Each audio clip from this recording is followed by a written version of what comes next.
show. Always Irish show. Always Irish show. Sometimes it's good to just yell about football. What are you doing? Don't do this to me, Harry.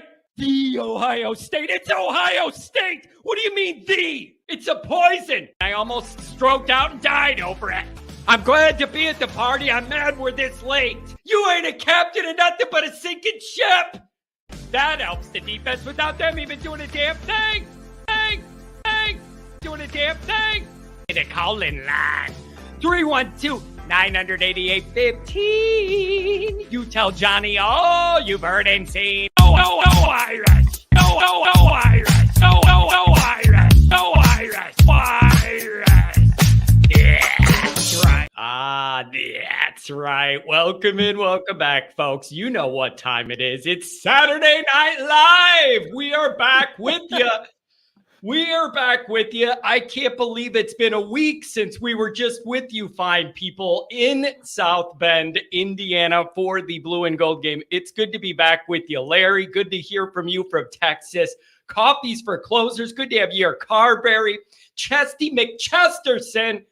I like that as well. Hey, Pat, what did that guy call your last name the other day? The new caller called O'Malley. Pat O'Malley. I like that. I'm calling you Pat O'Malley. But he gave me a different name too. Yeah, but Pat O'Malley, I loved it too.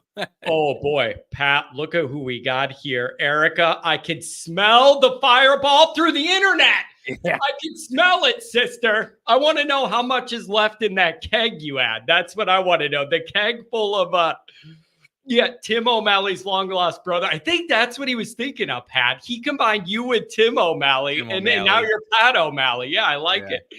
Oh, Erica, I hope you're drinking out of that keg tap right now in the living room, just downing it. Indy, Dan, what's going on? Larry, everybody, Jay Carr, the regular crowds here. Pat, here's the deal, man. We already got a bunch of calls lined up. So let's do a little bit of an introduction. Here's what's on the deck tonight, okay?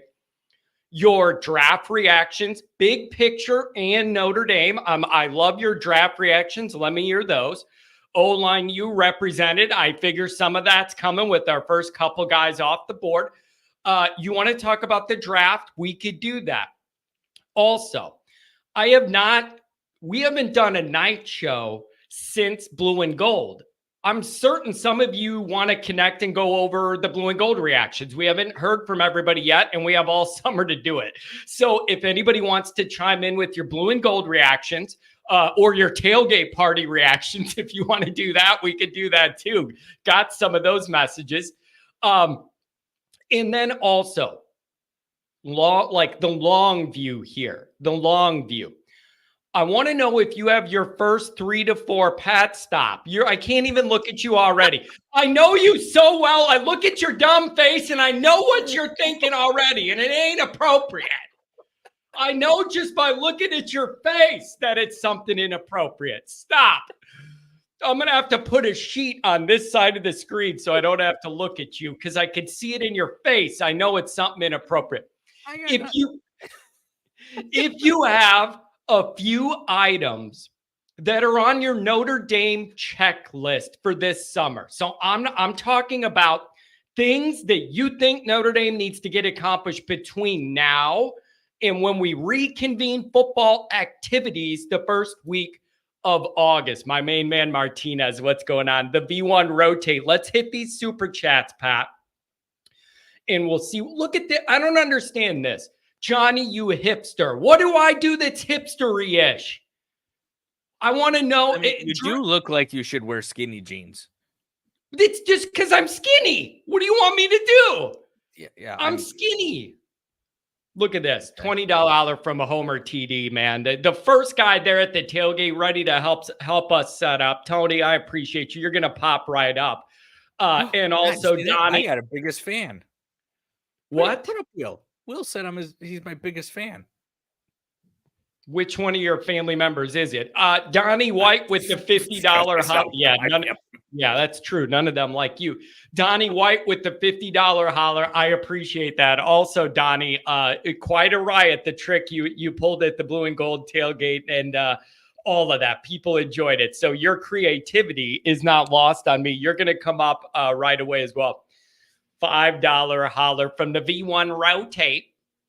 Joe Alt's so humble. He's one of the few people that didn't dress like a buffoon on draft night. Did it surprise anybody? He wasn't even there, was he, Pat?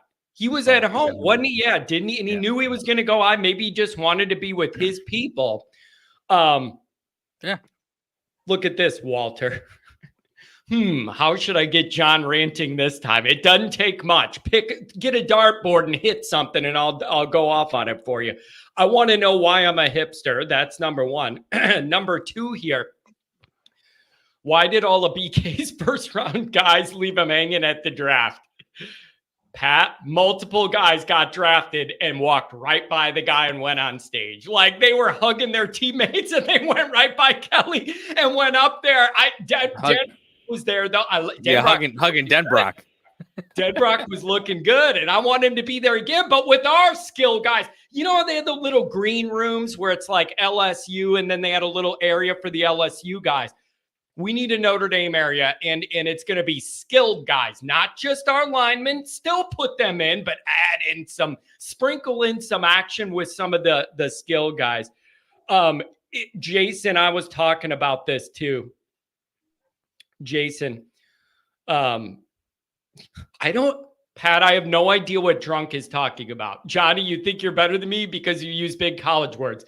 Both of your chats so far, I have no idea what you're talking about at all. Calling me a hipster, I have no idea what that's referencing. And my big college words, I have no idea what you're referencing there either. Is it something in one of the articles I wrote? Because I do use big words there sometimes. Look at this, Pat. I spoke to you about this. Callers were coming right to you. Spoke to you about this right before we went live on Twitter. The film from Deuce at whatever that camp was or whatever, where he was slinging it against a good Ohio State quarterback commit. Oh, Patty looked good. It got me excited. He's so athletic and that arm. And it is, seek out this film if you can find it on Twitter or wherever. You'll enjoy it if you're a Notre Dame guy. And I know he's raw and I know he's young and I know he's not polished. These are athletic traits and gifts Notre Dame fans are not used to having in the building. So that's kind of how I'm going to get us looking forward to see it. I'm looking forward to seeing it. Yeah, it's look at this. John Kennedy Swarbrick, $2 holler. Pat's takes are as good as Washington picks. I mean, I haven't even said anything yet, but okay. I know that's the best part. Yeah. I missed the one where they said they were a fan of you. Oops. My bad. I did because I was on all the ones that I hit that I had. Can I finish this story I was telling you before we went live? Yeah. And then we're going to that. We're going. Yeah, I just gotta get this up. Tony and Donnie are going to be the first two up. Then I got a couple 574s after that. You donate a bunch. You support me long time. You get to come up first. There you go. Go ahead, Patrick. So I'm having a hell of a day, golfing, drinking. Go to a buddy's house. I come home. There's a bird in my basement. Yes, I like this. I like where this is headed. I wish I could show you. I had to take a video of it because I couldn't comprehend the bird in the basement. Yeah. And so I'm looking, I'm like, how the hell did this bird get in my basement? You know my house. I got that the underground access. My wife left it open. And so a bird flew in. And I said to her, why is this door open? She goes, I wanted to air the basement out. I go, there's a bird in the house. She goes, well, get it out. I go, you just can't keep a bird out of a house. It's like, and I stood there dumbstruck for like 20 minutes. Like, why the hell is there a bird in my house? You got to get a stick and move it and scare them. And that's what I got it out. I actually did get it out. I did get the bird out of the house. But like, you understand what I was coming from? Yeah. You heard the first part of the story? Yeah. Yeah. I don't think you're in the right mind frame to have to deal with a loose pterodactyl in the basement. Yeah. I get it. Oh, Pat, that's fine. I had one in the garage last week. I don't know what it is. Maybe the eclipse scared him into the garage. I don't know. And then I waved a stick around enough and I scared him out. Usually we get bats. We don't get birds. We get bats. Oh, that's what Pat, I would love your house as a haunted house with bats everywhere. That would be pretty. That'd be beautiful. Well, Brian with the $5 out. Great meeting you guys at the tailgate. Met up with Goolsby at the linebacker later on. Hope the frog boxers fit. Brian, I got something planned. I got planned for that. And I do understand multiple people from our group headed over to the linebacker, met up with the old captain. So it's good to see him. It's good to see him making the rounds. Craig Hartman would have been drafted at. He chose it to school with an OC rather than Parker. Oh, that's a tough one. To be fair, and I don't know, a lot of you might not react well to this. Technically, Hartman chose Notre Dame when Tommy Rees was the OC. Yeah. Yeah, that's true. And the other thing that shot has been fired. Listen, Goolsby's been giving me a hard time, and he's going, what did we get out of this? He ended up getting more than we did. Like, look how it turned out. Like, I'm sorry, man. We gave it a shot. We tried our best. Good for him. Good for him. Just like Maris Lee getting drafted in the 3rd round. Yeah, good for. Did you hear Jerry Jones on there? Jerry was telling him, "We love you. We're gonna mix gold paint in the blue and everything, man." And then he's gonna arm tackle and miss a tackle. Okay. Look at this. I'm Notre Dame guy. I'm happy for him. Good job. Is there really a QB battle? If you're referring to Notre Dame, I think we're past that. If Riley Leonard's healthy, he's the number one, and we're running in August, and they're going to give him as many reps as he can to try and get caught up, and that's just the way I see it going. They don't have enough time to divvy up those reps when they get back in August to do it another way. I think as long as Riley Leonard's healthy, that's kind of what I'm seeing here. There's no battle. Yeah. All right, Pat. Battle for number 2. Yeah, well, that's the interesting part. I wrote about that today. I don't know when the article is going to post about that battle for number 2. And if CJ Carr's undeniably the number 2 guy, that gets tricky because you would want him to be the number 2 guy, but not to play in more than 4 games so he could maintain that year of eligibility. So there would be a dance around that because they're not going to blow a year of his eligibility to have him be the backup. Unless maybe Riley Leonard goes down for the year in game 1 and you literally need a full year of a quarterback. But they're not going to play him in mop-up duty 5 games and then lose a whole year of CJ Carr. That's not going to happen. They'll play, but don't forget, they get 4 games out of Carr. And they could play him 4 times to save his red shirt. Yeah, you could do I wouldn't be surprised to see him early for 2 games. And then they sit him down and then see how the rest of the season goes. Yeah. Tony, what's going on? And Donnie, you're coming up afterwards. Tony, good to talk to you, man. Long time no see. It's been a week. Yeah, it's been a whole week since I've seen you and Pat.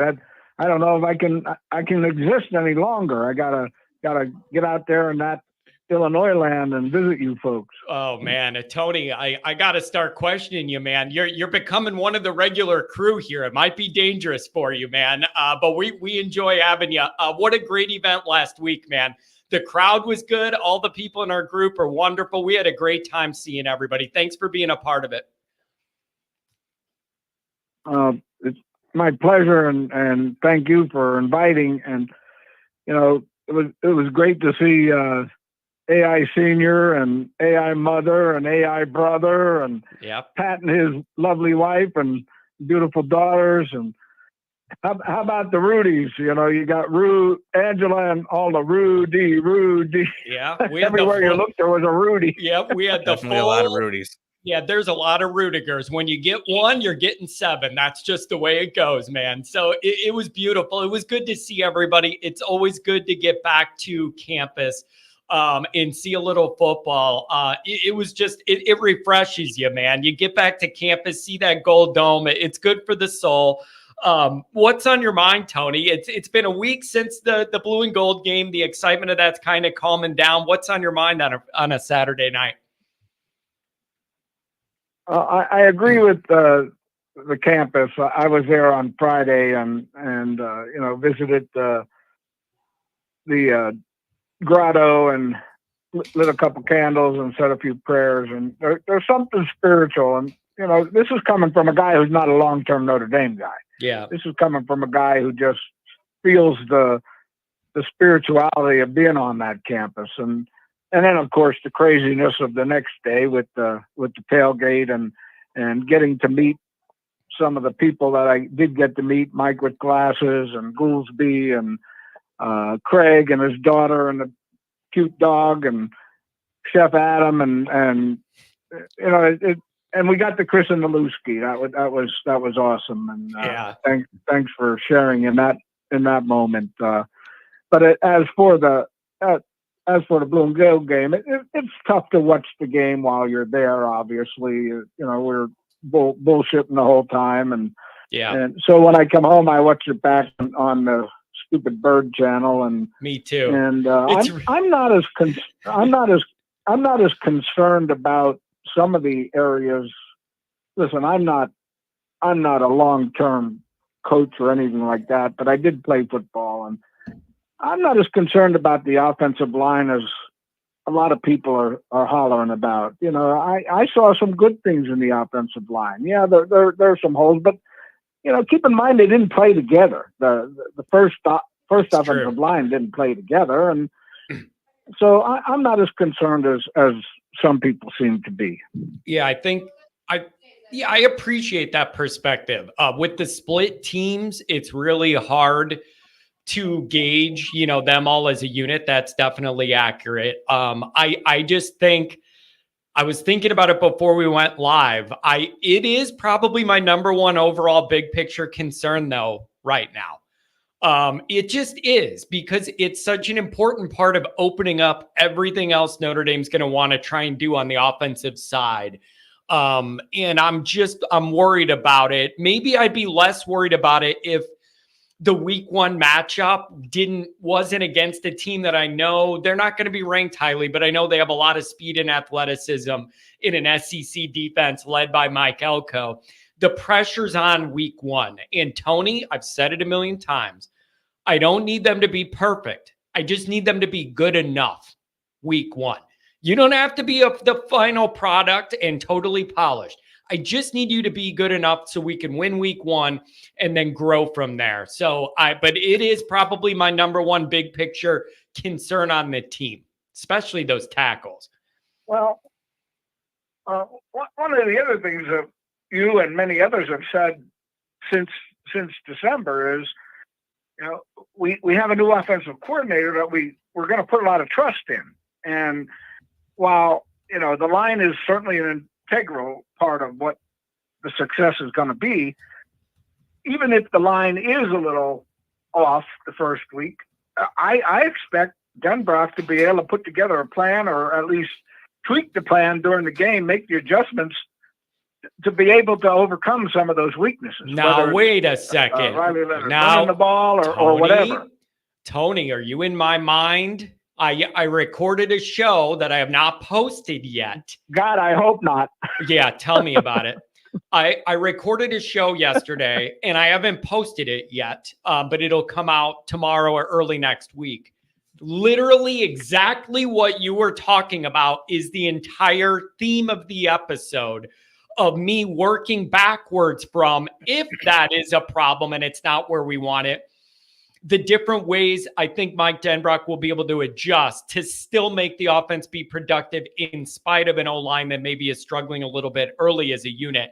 I'm right there with you, and it's the entire focus of one of my upcoming shows. Good call. Good job. I'm a little nervous now that I'm in your brain or you're in my brain. That makes me a little nervous. Oh, it should. Pat, can you help me out here? Tony, there's plenty of room in his brain. Yeah, that's a good point. Yeah, there is plenty of room there. But it's real. It's a very realistic concern that you bring up, and a really good angle. And I'm just not sure Notre Dame fans are used to having somebody that can adjust on the fly that quickly in the moment, know when you need to change something, know what you need to change to, All of those are areas I think Denbrock's going to be a big help with. Also, let's not forget this. Not only does Denbrock, I think, have that vision and those capabilities to adjust, I think Notre Dame has more offensive weapons that help that adjustment work. I just think there's more guys that can make splash plays that you could find and set things up for. So I do think there's some escape valves should the O-line really struggle early. I'm just hoping we don't have to go there. So, but if we do, I agree with you. I think Denbrock could figure some things out. Man, I like seeing him at the draft. I love seeing him at the draft. And I want him there with Notre Dame skill guys next time. You know, John, just to feed into your coming. What'd you say, Pat? I was going to say, just to feed into your BK hate, how much do you think that hurt Kelly to have Denbrock sitting there? Get the same publicity that Kelly was getting. Yeah, I don't know how that works. If they're all cool and Kelly understands, or if he did, I'm sure he is. I'm sure they are. Sure they are. But it doesn't look good for Kelly. Yeah, but dude, but Pat, I just love the idea that Goolsby was leaned up against the bar last Friday, drinking Jack and Cokes with Denbrock, and then a week later, I see the man on the draft up there looking good. I want him there again with Notre Dame skill guys in the near future, the way he was for LSU's guys. So I don't know, man. It's going to be a long summer, Tony. I got my baseball teams bad. I'm just going to worry about Notre Dame for the next few months. That's all. They're worse than bad. That baseball team, they're worse than bad. Oh, they're bad. It's very, very upsetting to me. So I'm just going to think more about football. We got recruiting in the summer. You got guys you got to get healthy in the summer. We need to see what's going to happen with the portal. There's still a lot of moving parts here, even in the dog days. Well, the other thing about Denbrock, you know, he spent 2 years at LSU and has played A&M, and I'm sure he spent hours and hours watching film of A&M. So, granted, it's not the same team and it's a different coach, but I think he probably has a pretty good idea of their key personnel. Yeah, and what they can do and how to exploit whatever we can exploit. Yeah, that's a good point. I still come back to this. August is going to be a little chaotic for Notre Dame's offense. They got a lot of ground to make up in only a few short weeks. You got to get Riley Leonard integrated into that offense, get them all working together, try and figure out what you're going to do with that offensive line. There's just a lot of work to cram into the first few weeks. It's going to be a little stressful, but Denbrock can navigate it. I agree. And as for the draft, I was just a little disappointed in your new quarterback, Mr. Caleb, and he didn't wear his makeup, dress, and fingernail polish. What the hell was up with that? Oh, man. It's going to be really interesting, Tony. I don't know how this is going to go. If they play well, he's going to be the hero of the city. And if it doesn't go well early, everybody's going to turn on him. Like, I don't see an in-between with Caleb Williams in the Chicago market. If it goes good, he's going to be the hero. It is not going to take much, though, and people are going to turn on him. So I don't know. And they got him help. They got him a good receiver. They made some moves in the offseason. And so it's going to be really interesting. It's just not emotional to me. Thank God. It sure as hell is a blue-collar city and not L.A., so it'll be interesting. But the other thing about the draft I was impressed by was that, you know, the complete opposite. Our Joe Alt stayed at home. Yes, there were cameras in the house or wherever they were. And, you know, head coach Marcus Freeman was there. I don't know if you saw him, but he was there. Yep. So, he was at the old house. He didn't go to the glitz from the camera in Detroit. So yeah, and you know what? I see him supporting his guy. It's a big old offensive line thing to do. Don't make it all about you. Would rather be in the comfort of your home with your family and close friends and your coach. It's such an O-line-y thing to do. Good for him, man. He's going to be an anchor there forever in the good weather. Him and a Harbaugh, whatever. I agree, and even though even though he's going to play for Harbaugh. It'll probably work. I hope it will. You know what? Do you know what Harbaugh said? Tony, Harbaugh said, they said something about why didn't you draft a skill guy or something? And then Harbaugh said, we look at offensive linemen as skill guys. It's the most Harbaugh thing I've ever heard. It is the most Harbaugh-ish thing I've ever heard. He was like, we do look at offensive linemen as skill guys here. Like he wanted our guy, not once. He got two of our guys. He got Cam Hart too, so he likes what he's seeing from the Notre Dame guys. Well, as an offensive lineman, granted 50 years ago, and we certainly didn't get much recognition. And when we did get noticed, it was because we jumped off sides or did something stupid. Yeah. It's good to see the offensive line guys get some credit. So it'll be good for him, and then good for Blake Fisher. I thought he really could have maybe used another year of seasoning at Notre Dame, at least anchor one of those tackle spots. He opted for the league, and he's drafted. So congratulations to him as well. Wish him all the best. So my last thought is getting out of here. Transfer portal. I'm surprised there hasn't been more action out of the current team into the transfer portal. What are your thoughts? Me too. I'm a little surprised. I don't know if it just hasn't happened yet and it's coming and they're going to hit it once. But I don't know. But Pat, we're over the limit. Freeman's going to have to say this. Freeman's going to have to say to some guys they might have to go because we're over the number, right, Pat? We're over the number. We were over the number by like 6. So you lost a punter. You lost, I think, 3 guys since it happened.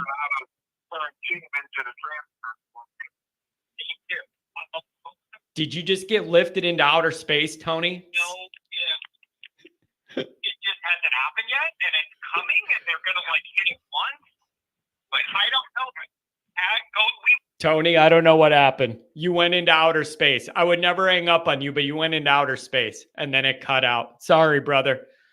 Didn't mean to do that to you. I'd never do that to you. That's weird. Carberry says we're sitting at 86 right now. I thought we were more over than that. No? You had the one player leave the team. But yeah, you're over. So you need it. You need it to happen. Okay, so if they don't, honestly, he doesn't want to go into the season with the 85. He wants to go in with 83 in case he wants to give something, in case he has a phase on again. So Freeman, Tony, I love you. No, I didn't do that on purpose. And Donnie, you're coming up. Freeman's going. Okay, look at it this way, Pat. If you don't have a bunch of guys leaving, what does that tell you? Does that tell you they love Notre Dame that much? And even if they're not going to play, they want to stick around, or they like what Freeman's building. So even if they're not in the too deep, it's worth staying. Why would you not? I think it's telling you that you have a group of guys that want to be here, which, that's great. But you also have a set of guys that, there's some guys that just aren't going to make it, and you need them to leave. But you know what always happens, John? During the summer, you always hear about 2 or 3 kids that go on to the gray shirt or the medical red shirt, whatever, where they're off the roster.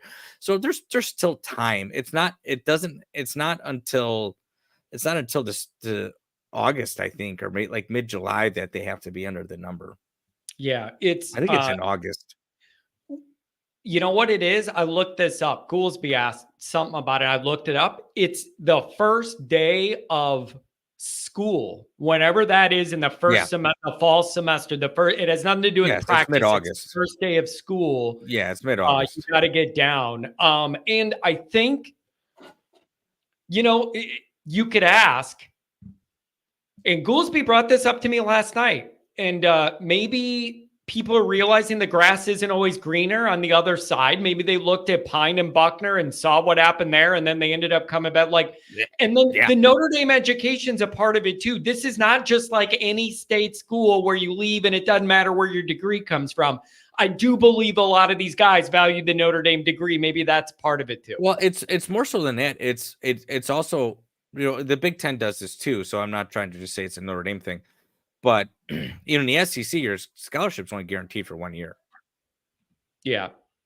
At Notre Dame and at a Big Ten school, it's guaranteed for 4 years. So some of these guys, Notre Dame can't say go. They can't push you out the door. They can say you're not going to play, and you have to make your own decision at that point, but they're not going to take the scholarship away. Yeah. So it's just a little interesting to me. We haven't seen a bunch of movement. I'm trying to figure out what to make of it between what it says about Notre Dame overall, grass not always greener. They like what Freeman's growing. Like, I don't know. It's a little interesting. All right, let's go back to the line. 765. What's going on? Long time no see, buddy. Hey, John, how are you? Hey, Pat. What's going on, man? It was great seeing you. Got me? Oh, okay. I got you. It was great seeing everybody. Thanks for the donation, man. Appreciate it. What's on your mind? Oh, no problem. Hey, to touch real quick on the transfer portal you guys were just talking about. I think the reason guys aren't jumping ship is these are a lot of Freeman's guys. And I think they really bought into him when he came to visit him and recruited him. And I just think he's building, something that's solid there, and they're a family and a brotherhood. And I just don't think these guys want to give up that easy. Yeah, it's just a little surprising to me. I thought for sure there would be a few guys that see the writing on the wall and they're third or fourth guy, and they know they're not going to see the field a lot. I just thought you would see more action by now. Angela, what's going on? Long time no see to you, Rudy. Thanks for coming and the kids. It was great last week. But it's going to be interesting because then Freeman might have to have some awkward discussions with some guys. Like, everybody can't, and then people are saying some guys are going to medically retire. Bowman might. You may have some of that come in that opens up spaces too. But it's really interesting if Freeman adds some priorities in the portal, but he's not able to move on it until some things open up here. That's an interesting part of this to me. So it's just an interesting dynamic. Yeah. So, hey, John, I wanted to talk about the shirt. Everybody was complaining about the shirt that they revealed on Yeah. And I actually love the shirt. I think I know why they went with that color. Vintage, right? Vintage, right? Don't they? They did it like 10 years ago. Don't they? No, I thought the idea was the 100-year anniversary of all this, and then it was an off-white to appear to be a vintage shirt. Is my thought? No. Well, here's what I was thinking. They got, when they built the buildings out there at Notre Dame, even the administration building still got that yellow brick. They got that clay up on Lake Michigan, off the shores of Lake Michigan between New Buffalo and St. Joe. We used to fish that all the time when we did our salmon fishing or coho fishing in the early spring. And we'd go right there in front of the clay banks and just kill the coho. And they would get that clay, they would bring it by the truckloads back to South Bend, and they would make the bricks. And that's where they got that color. And that was kind of unique, that was kind of a weird color clay. And I think, to me, the shirt looks like it's the same color as the administration building and all the buildings that used to be out there. Now they're tearing them down, of course, and building the new ones. But I don't know if anybody could do some intel and find out if that's what it was, but that's what struck me. I kind of am impressed your brain even went there to connect that color to the colors on the brick of the administration building and all that. I just thought it was 100 years, the throwback 4 horsemen, and then let's go with a little off-white vintage kind of weathered look. Pat, what do you think? Off-white? It's not off-white. It's urine. It's a piss color. Here's my problem. Here's my problem with it. Even if you wanted to go vintage off-white, the problem is... You know what off-white looks like, John? The off-white is the color of my wife's dress at the wedding. All right? That's off-white. This shirt is not off-white. It is a piss yellow, disgusting Let me shirt. string it out. Let me string this out, Pat. I think that's what they were going for, is that the faded white vintage look. Here's my issue, though. My issue is you're faded. My issue is that looks fine on me wearing a shirt while I'm doing a live stream. But as a 10,000 person block in this stadium, that's what I don't think looks good. I would wear it standalone on my own, but as a block that you want the color of that corner of the stadium where all the students to be, I don't know if it's the best color for that. So I don't know. It's just not a good color. They've done this color before. This isn't the first time they've done it. I have the shirt upstairs. Yeah, but the other one looked more terrible. They did it like 10 years ago. No, the other one was way more pea color than this one. It's the same piss color shirt. It's ugly. I guess. Then again, I don't really care that much. Just win. Just win. I don't care about this shirt as much. Just win. Okay, so here's my next thing, John. When we walked out of Blue Gold, I was the game. I was telling my boy, I said, Luke, man, I said, I got to be honest with you. I think Carr was the best looking quarterback, and he goes, I do too. But then after thinking about it, for a week later, we got to go with Leonard. We just have to go with Leonard. Here's why. Here's why I say that. Last year when we played Duke, Elko, our Golden was saying they've got this quarterback in Riley Leonard, and we have to scheme our defense to stop him. They have never said that in 20 years at Notre Dame in any of our quarterbacks. I don't think they've said that since maybe Tony Rice. That was a dual threat, that anybody was scared of our quarterback, that they could be that big of a game changer except standing in the pocket and throwing the ball or handing it off. I think we got to go with him. He gives us our best. And then if they make Carr number 2, I told you guys about maybe a month or 2 months ago, what happens if both quarterbacks leave like they did last year? What if Angeli and Minchie leave? And you and Pat said, no, there's no way. I don't see any way that would ever happen. That could happen if they make Carr number 2 and Leonard goes down and he can't redshirt. Pat, go ahead and respond, Pat. They're not going to make Carr number 2. And let me say it this way. They're not making Carr number 2 on the depth chart, but that's also meaningless. If Leonard goes down and they think Carr's the best player, even if Angeli is listed as number 2, they'll put Carr in if that's the way they're going to be. For the sake of the depth chart and for the sake of the bodies that they want to have in the quarterback room, it's going to be Leonard 1, Carr 2, and it might be Leonard 1, Angeli 2, and maybe Minchie and Carr as an or at number 3. That's the way I see it. They're not on the depth chart. They are not taking Angeli out of number 2 spot.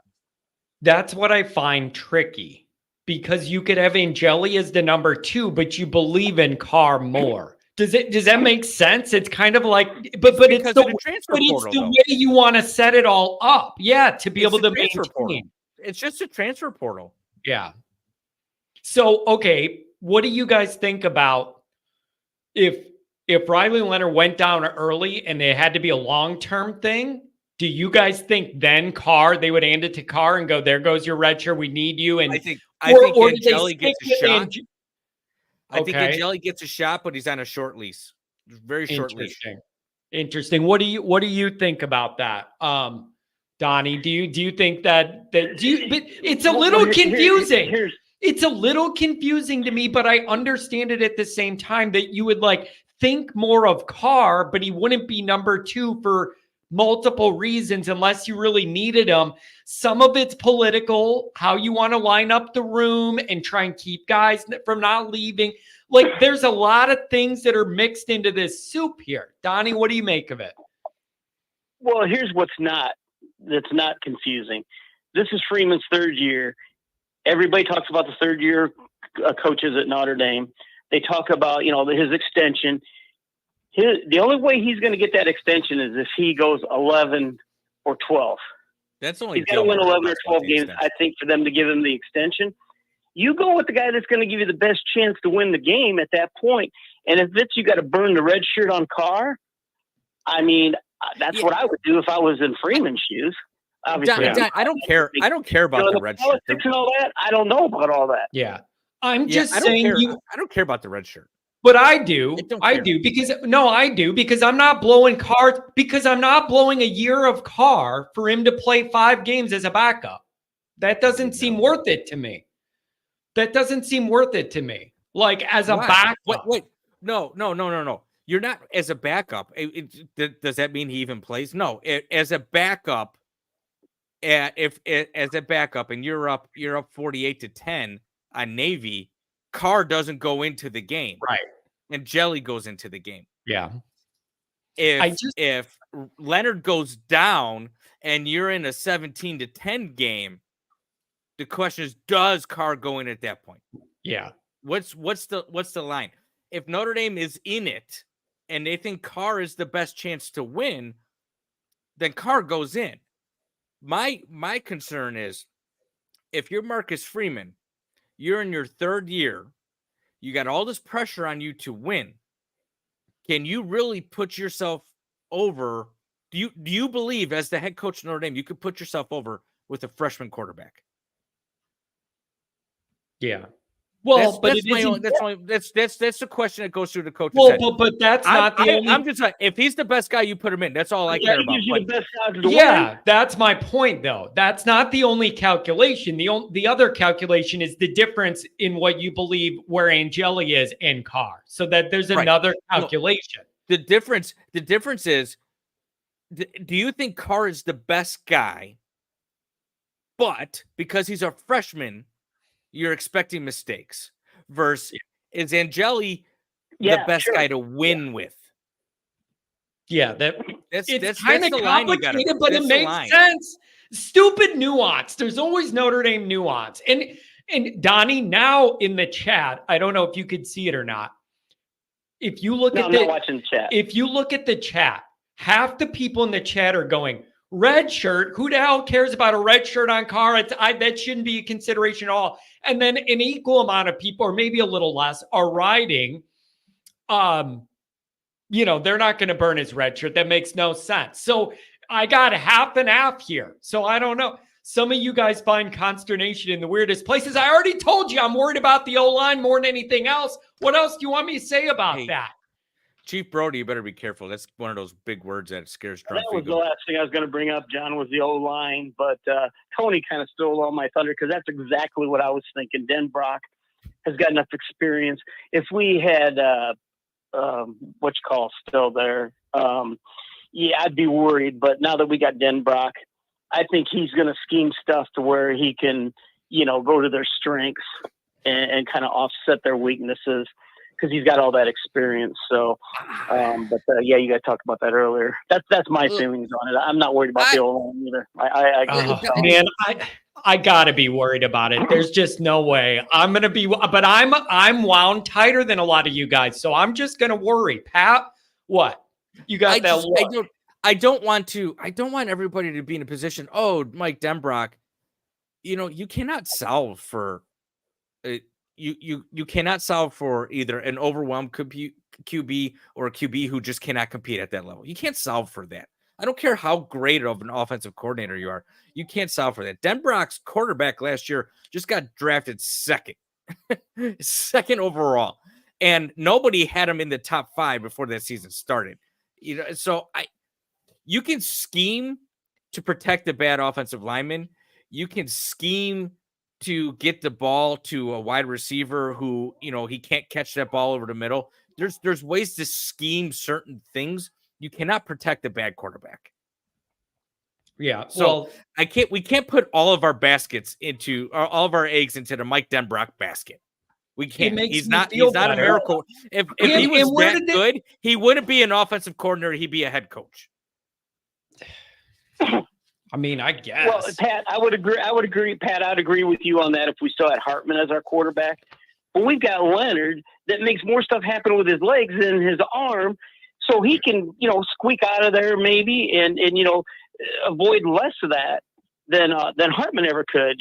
That's another part of it. That's another part of it. His mobility should add a dimension that helps everything we're talking about right now, if he's healthy and a true dual threat, that's going to help a lot because that was not Hartman's game.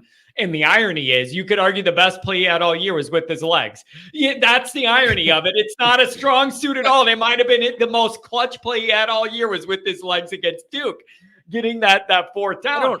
I don't know though, John. Go ahead, Donnie. Go ahead, Donnie. Okay. That's all I had for you, John. That's all I had. Pat asked me a question. It's hard to hear Pat over this line. Sorry. Yeah, I know. It is hard, but I don't want him over my house either, though. So to be in person. So, we got to have a screen between us. So my only thing. I'll slide here and let you guys get to other callers.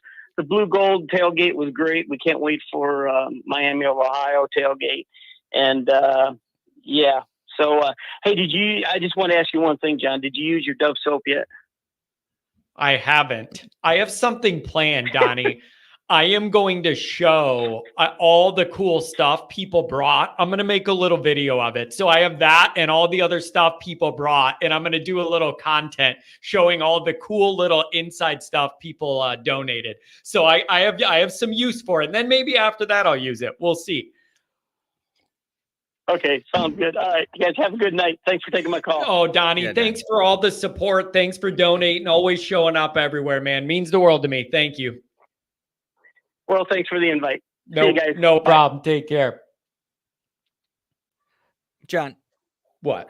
I've avoided this all off season because I think it's a ridiculous conversation, but I know other people have asked you about it. Do you really think Riley Leonard's that good? I don't think. Do you think we're in a? Let me ask you this: Are we in a better situation now with Leonard versus where we were at last year with Hartman? I think we are at this point. And I'll give you two different reasons. I'll give you three different reasons why. That's a very good question. That's a fair question. Number one is if Riley Leonard's healthy enough to be mobile, that's a feature defenses really did not have to worry about against Hartman. I think he'll be able to escape the pocket. You could do some keepers. I just think there's more he could do himself. That's number one. Number two, Mike Denbrock's better at his job than our guy was last year. That's got to help. That's the baseline of it. Like having that guy that's going to put better plans together and better pivots when we need to is going to help. And then also, I think there's more talent around to help as well. I don't know how much better the wide receiver group's going to be than last year, but they're going to be better.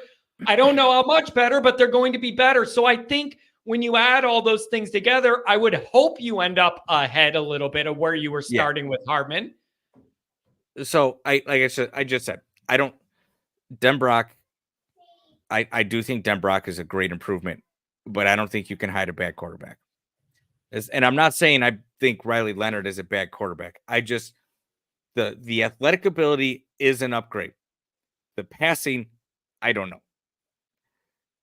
The second part, you talk about the talent around him is better. You're breaking in 2 new offensive linemen at the tackle position. Your stud running back is gone, and you have a brand new wide receiver room, and your stud tight end is coming back from major knee surgery. Is the talent really better? I could argue your stud running back left, and now you got 3 or 4 that you love.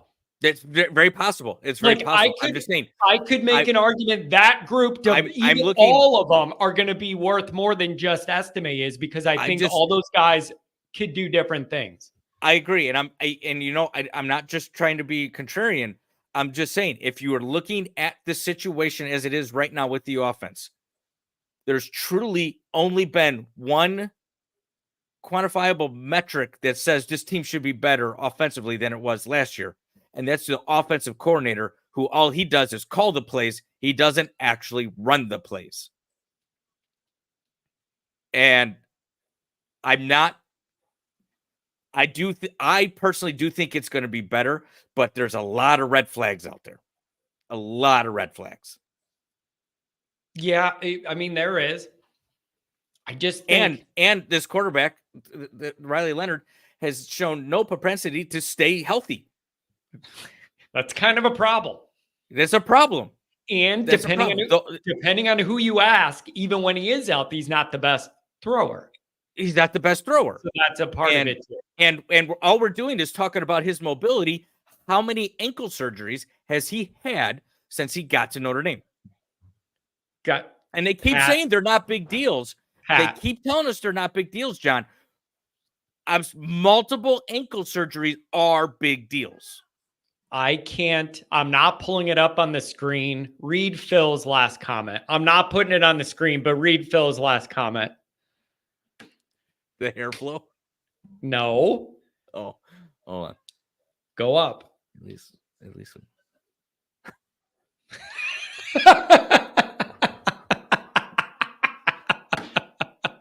Phil, I can't put it up on the screen, but it's funny as hell. Real quick, coffees for closers. I agree. I do think Notre Dame is in a better position than it was last year. These are good problems to have for Notre Dame right now. Phil, my man, I had the same problem. I used it to my advantage. Oh man, I love you guys. Hey, you know what? I don't care. I don't care what causes it. I go up to Minnesota and I ride the boat or whatever they call it up there. Unbelievable. 219, you're 219, you're on the line. Welcome to the show. What's up, John? What's going on, brother? Hey, what's going on, man? How are you? Good. Hey, sorry, I just got on. I just got back from Tinley softball game, so I don't know. Which I started kind of talking about quarterbacks, so I thought I better call in on what I feel like should happen. So we still have everybody. No one's transferred, right? Today. I've got to check the internet. Yep, we talked about that. Pretty slow in the portal so far. First things first, it was good seeing you last week. Really good seeing you as always, man. Hey, you too, brother. That was a great turnout. Even though it was cold, everybody still had a great time. It just keeps getting bigger each year. Yeah. So we had a great time. That's the first thing. Feel free. We were talking about the quarterbacks already, man. We were discussing what it's going to look like in August. Is there any chance CJ Carr rises to the backup spot, overtakes Angeli? Does that complicate things? Because are they willing to lose a red shirt depending on how many games he plays? We're debating it all. What do you think about all this after spring ball? I think Steve Angeli should be the one that transfers and we keep Minchie and Carr. And here's my reasoning. Because I need to know, as the Irish coaching staff, who are you going to start next year? Not this year, not who's going to be the backup, not who's if something happens to Riley. Who do you want to be leading this team in 2025? Because if it's Carr, he needs to be getting number 2 reps this entire season. Because currently right now, if he's third quarterback, that means it'll be Riley, then it'll be Angeli, and then it'll be Carr for like whatever, that. He does not need that. He needs number 2. If you feel like Angeli is going to be the starter for 25, that is fine. Carr will not do a meaningful snap for Notre Dame University. He will be gone. Because when Deuce Knight comes in, yes, you can say, hey, let's do a freshman year of this. But if next year Carr just plays number 2, Angeli starts, Angeli doesn't get hurt, plays the whole year, Carr only gets in to do a couple handoffs when we're up, and then he goes out there and starts, and Deuce is going to be like, hey, I've got an offer from Alabama, everybody else, and if he is as good as they say he is, and he's better than Carr, then he's going to hop Carr, and now we just lost Carr to the transfer. Now you're going to have Deuce as a true freshman. I would do it in the aspect of this year, give Carr number 2, give all those reps to him. Next year, he is the starter. You tell Deuce, hey, give me 1 year of you sitting, learning the system, red shirt, have Minchie as number 2. The next year after that, that puts Carr in junior year, and then they compete. And then those guys compete. Yeah, they compete. Yeah. Yeah, it's very interesting. And even at the worst part, let's just say they're just so close together, you can probably tell Deuce Knight, Carr's playing 1 more year, he's going to the NFL. And the team's yours your sophomore year. You still got 2 or 3 years with us. And that's how it needs to work out. Right. Do not look forward to this year. Worry about the future. And I think that's why I would have, if I told Steve Angeli to transfer, he's been great for the program, great guy, everything, and have Carr as your number 2, Minchie as your number 3, and that's how we go for 24. Yeah, here's what God, Pat just got a lot better looking. I don't know what happened there, but some magic occurred and Pat just got a lot better looking. What's up, girl? Not a mucho. I miss you. Here's the thing, man.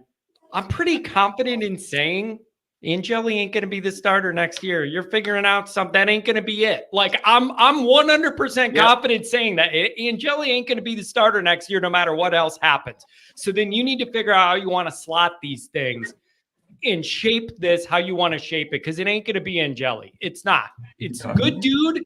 Yeah. Good dude, Notre Dame dude, try hard dude, operator, but Notre Dame's ready for more than an operator. They need a plus guy. And it ain't going to be Angeli next year. It's just not. Yeah, that's why I just that's why the best thing to do is for Angeli to transfer. We make Carr number 2, Minchie is number 3, and that's what we go with this year. Yeah, man, it's interesting. The one thing for sure, JD, I think, can we be done with this portal quarterback thing every year? Are you over that? Are you ready for us to go with a young, homegrown guy, get him in there, let them all grow together, let them make mistakes together, let them develop, find their rhythm, and then in a couple years, bam, you got a monster on the back end of it? Are you done with this portal hopping with the new quarterback every time? Yes, I am done with it. That's why we got Carr, and that's why we have Deuce Knight coming in. The portal's done. After this year, that's why you put Carr number 2, and then that away Carr's number 1 next year. No more transfers. Yeah, I could see it going that way as well. So do you think all these guys stick around? Like, do you think any of them are going to leave? What happens to poor Minchie? It's a Minchie sandwich. He's stuck in between. You got this high, you got Carr and you have Leonard, and then you have Minchie stuck, and then you got Deuce coming up behind him. It's just, where does Minchie fall into this situation? Yeah. I mean, if all 4 quarterbacks stay healthy right now, Minchie won't see the field. Minchie will not see the field if Riley stays healthy the whole season. Minchie will never see the field. Why would anybody stay? He's a good athlete. He can play somewhere right now. Yeah. We all know that at a college, he's going to play. And Angeli would be more of one of those guys like, you know what? I'm just here. I want to be part of the team. I just want to help Notre Dame. That he'd be the only one that could maybe, if he puts him a 4 and put Minchie at 3, maybe Minchie stays. Yeah. But to me, I would say Angeli just needs to go. And then that away, if something would happen to Riley, then Carr would be 2 and Minchie would be 3. Carr would be 1 and then Minchie be 2. And that's not a bad 1-2 combo anyway, right there. Yeah. And I know they're young, but guess what? They got to play at some point. They got to play at some point, so why not now? Yeah. I mean, I'm not saying our schedule is easy this year, but it's not, one of the harder ones, and we got some good home games with some opponents. And do I think Riley Leonard would be great at Texas A&M? Absolutely. And I hope he's ready for that game, because I think that's going to be a big-time environment. They're going to be fired up. Probably going to be a night game. But then after that, there's about 3 or 4 games where I feel comfortable with Minchie or Carr starting those games. Yeah, man, sounds so simple the way you put it. I like it, man. JD, it's a good breakdown, man. Anything else on your mind? I appreciate this. Thank you for calling, and it was great seeing you guys again, man. It's every time we see you guys, it's great. I know. I just love seeing you guys too, and I just can't wait for the season to start. I'm going to fantasy camp in the first week of June, so I'm excited to talk to the new players, talk to the guys again, just kind of see what the vibe is around, Notre Dame, what the coaches are like. Kind of pick their brains a little bit. It's just, there's going to be some exciting months coming up. Yep. It's going to be a big year. So enjoy the rest of the summer while it's nice and quiet in it, because it's going to be stressful once August turns around. JD, thanks for the call, man. Have a good weekend. Tell Carrie I said hi. Okay. I will. Appreciate you, brother. Go Irish. Have a good one. Go Irish. Lauren, what do you make of the Notre Dame quarterback situation? Give us a breakdown. I mean, You know, what you guys have kind of talked about before, I agree with. Yeah, that's pretty good. Yeah, I agree. That's a great breakdown, actually. That's a good analysis. I mean, I like it. What? No. No. Yeah, no, I agree. I concur. Yeah, you can. Hey, anytime you want to chime in, you could be the new co-host anytime you want, sister.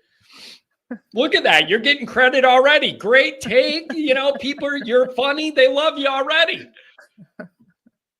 You're a natural, Lauren. I've said 10 words, so. You're a natural on the camera. You don't need to say words when you light up the camera, girl. Who needs words?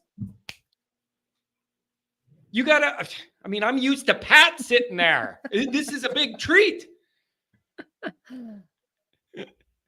All right. Don't have as Lauren, much to bounce off of, but. Yeah, no, hey, I think you should give us, he says I'm making popcorn. Unbelievable. See, look at Mark with glasses. She's better than Pat. There you go. Lauren, should we take another call? Should we fire up another one? Sure, why not? I mean, I can concur all night long. Beautiful. Well, then let's concur it. 951. Let's have a little fun. Ooh, I like that. Let's go. What's going on, 951? Hey, how's it going, guys and girls, I should say? Yeah, it's going very well. Hey, thanks for dialing us up on a Saturday Night Live edition. What's on your mind, my friend? So, two things I want to cover real quick. I'll touch on the quarterback situation. Something we got to think about is that if we were to skip Angeli and throw in Carr, the recruiting aspect would take a hit, because these parents and kids would say, well, Angeli committed so much time to your school, you know, did not transfer out, and you guys just immediately skipped them for Carr, where Carr has, you know, he was in the blue gold game, but he didn't go up against a real team. He went up against the tier 3 practice squad. So you really can't judge Carr. Now, he has a great throw, but you haven't seen real play from him. So it would really impact recruiting. Now wait. Let's think about this. I'm not trying to be a jerk, but I don't think it would go that way.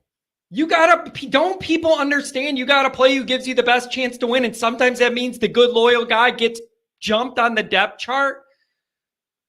Like, I honestly mean that. I honestly mean that. And this can't be a thing where it's because it's Notre Dame that we have to be nice to everybody and pat Timmy on the head and because we're nice because we're at the Catholic place.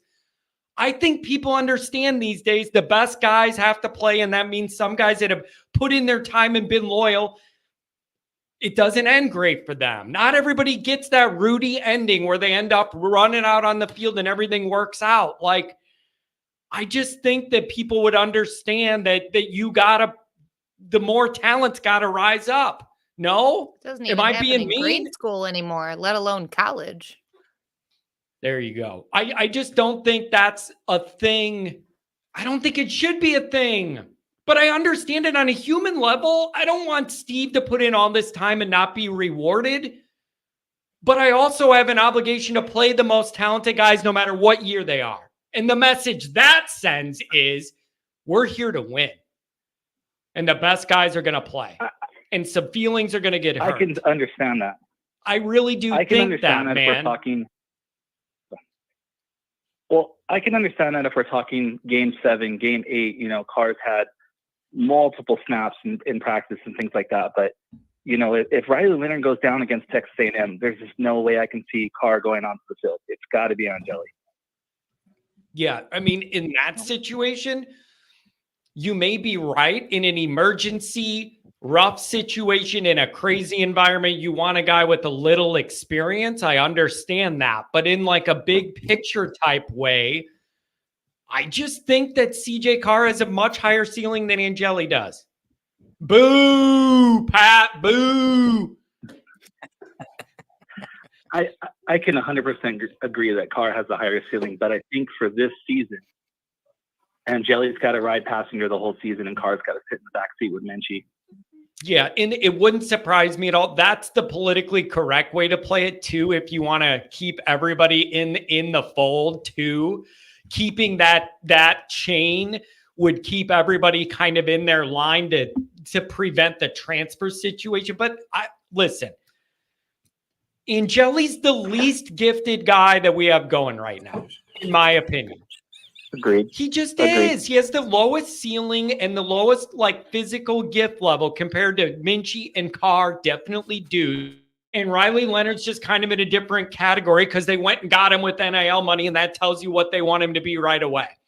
But I just think all those other younger guys have a higher athletic ceiling than Angeli could ever have. But I love the way he operates the offense, and he's a try-hard guy and all that stuff. He just doesn't have the natural physical gifts those younger guys do. It's not meant to be an offense, you know? I can agree with you 100%. I think the only thing going against Carr is time. He just needs more time. Yeah. In practice, and if he was a sophomore, I would agree with you 100%, saying he jumps over Angeli. But being a freshman, I just don't see it happening. So, what do you think's going to happen next year? Like, if you had to handicap the situation next year, do you think that CJ Carr gets that job? Do you want a big competition? Do you think they should investigate the portal again? Or are we done with that? How do you see that playing out after this year? I think Freeman's playing long ball here. I think he's trying to prevent transfers out, and that will allow him to not have to take a transfer next season. It's always a hot topic whether Notre Dame's going to take a transfer quarterback. It was a bust with Hartman. I watched probably 90% of the draft, and I'm not surprised Sam Hartman his name didn't get said. I don't think any of us are surprised, and we spent a lot of money on that guy.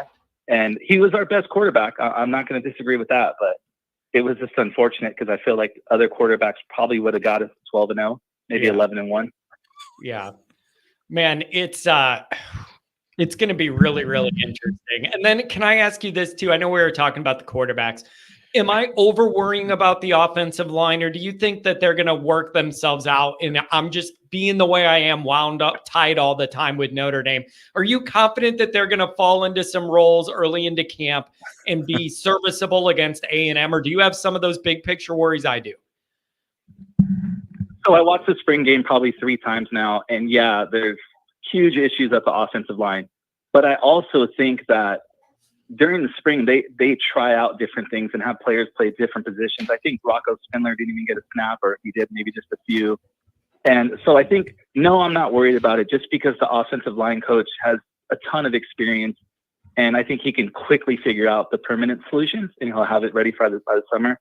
And I also think Dan Brock, with his experience, he'll know where the weakness is, and he'll stay away from that weakness at least game 1, because game 1 is our toughest game for a few weeks. And John, if for some reason Notre Dame was to lose, I can't watch your streams all week after that loss. It's just I will stay away from Notre Dame football. You can't watch them. I don't want to live them. I mean, it's going to be a rough week for Johnny Boy here if they don't pull this off. Like, it is time to win. And I'm going to tell you what I told one of the first callers. The offensive line does not have to be a fully formed, finished product against A&M. I don't expect that. They just have to be good enough to win. As long as they're good enough for us to win, then you get through that game, things lighten up a little bit, then they can settle in as a unit and do all that gelling and everything else. You don't have to be perfect as an O-line unit week 1. You got to be good enough for us to get the win, baby. That's what I need week 1.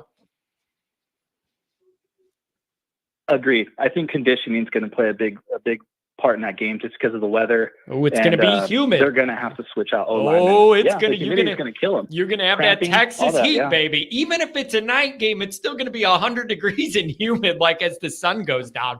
It's going to be like, Pat, you really killed the vibe of the show by coming back. I mean, I can bring her back. Do you want me to switch again? Everybody was happy to see her. Look, you got a thumbs up for that. Oh, John, you had a rating spike. Everyone's like, oh, there's a female on Always Irish. I did. Actually, any Notre Dame podcast, you put a female on there. Yeah. All of a sudden. Let's hope the only thing that's spiking was the ratings. Anyways, back to the caller. Yeah. One more thing I want to touch on. I live in Southern California. Notre Dame plays USC every year. I go to the game every time they're out here. I'm happy that USC went to the Big Ten. Now Notre Dame plays them in November, and USC has played 11 games in the Big Ten as opposed to the Pac-10 or Pac-12, whatever you want to call it.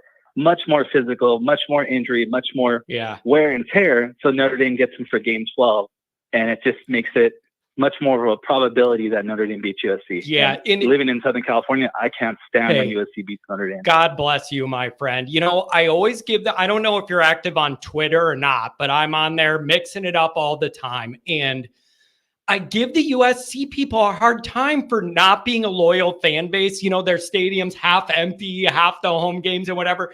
Every time I say that, they push back on me. We're a great fan base. Again, they had 10 people at their practice game again. Nobody cares. And then Notre Dame shows up and then they act like they care. Or if they're good one year, then they act like they care. But they're not there all the time. I don't respect it. Yeah. I mean, the week of the game, I can find tickets for $50. It's half full. Unless Reggie Bush is playing that stadium, it's easy access. Yeah. The cost of everything else is astronomical in Southern Cal. It's got to be nice for you, though. You could go to that game as a Notre Dame fan and have a whole section to yourself almost. It's got to be kind of relaxing. At least you're not jammed in there with 100,000 people. The stadium is full when Notre Dame's there. Oh, yeah. I mean, walking to my car after the game and driving away 10 minutes, 15 minutes, no real traffic. Yeah. Not like leaving a game at Notre Dame. Yeah, go figure. The time there's the least traffic around LA is leaving the football game, and everything else, it's traffic. Go figure. Oh, so I don't know, man. But that'll be awesome. You're going to get, here's what I think is cool. Anybody who has the money or the interest or the time, they should do a Newt Rockne road trip. Yankee Stadium against Army, and then the very next week in the Coliseum against USC. That's the original Rockne run, coast to coast. Well, I love it. It's funny. It's funny you say that. I don't care for baseball, and I've always wanted to go to Yankee Stadium.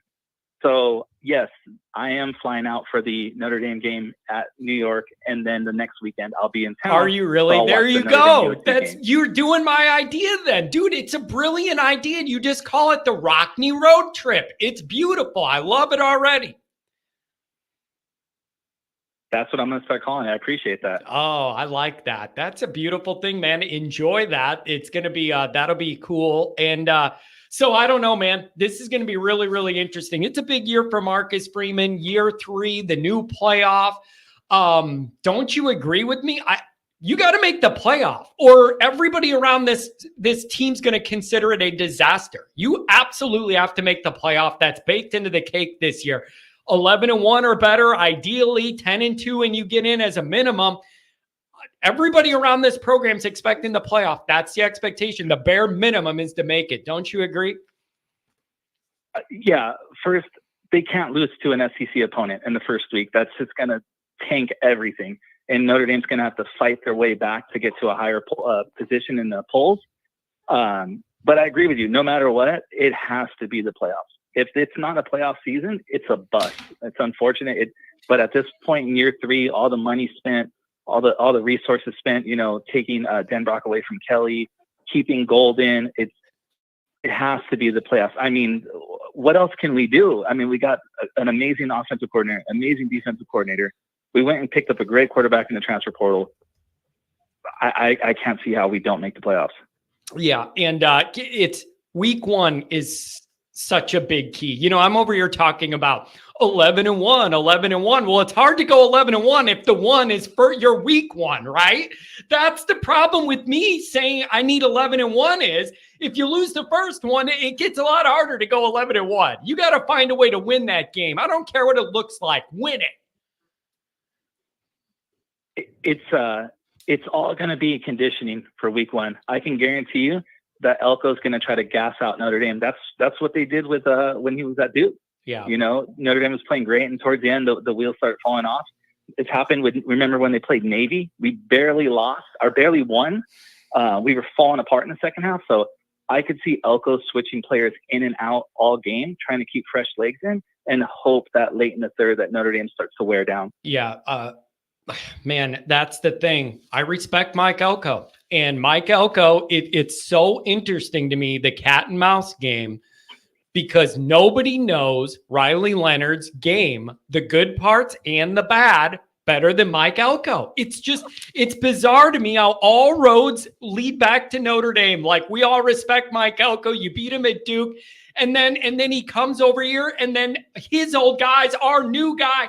It all lines up, and this is going to be a chess match week 1. And we're going to figure out who comes in with the bit better plan. Number one, who you're going to find out who comes in with the better plan and who makes the proper adjustments. And I need Notre Dame to win both of those battles. Agreed. I think for Freeman's, development, he's got to win this big game. He's got to show he can put it together. Yeah. And if we go 0-1, he's got a lot of explaining to do for a few weeks. Yeah. And the other part of it is you could lose that week 1 game and still make the playoff and do all that. You can, but you're going to have no momentum.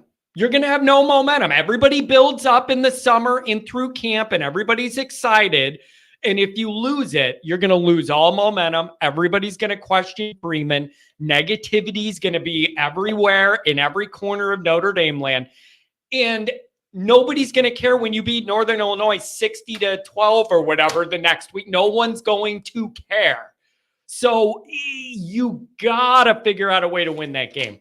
And hey, we're supposed to have a great defense. Let those guys work. I'm talking about the offense because it's my primary focus of the area of the team that needs to get better. But that defense, do your damn thing, man. They're going to be really good. I need them to be good that night.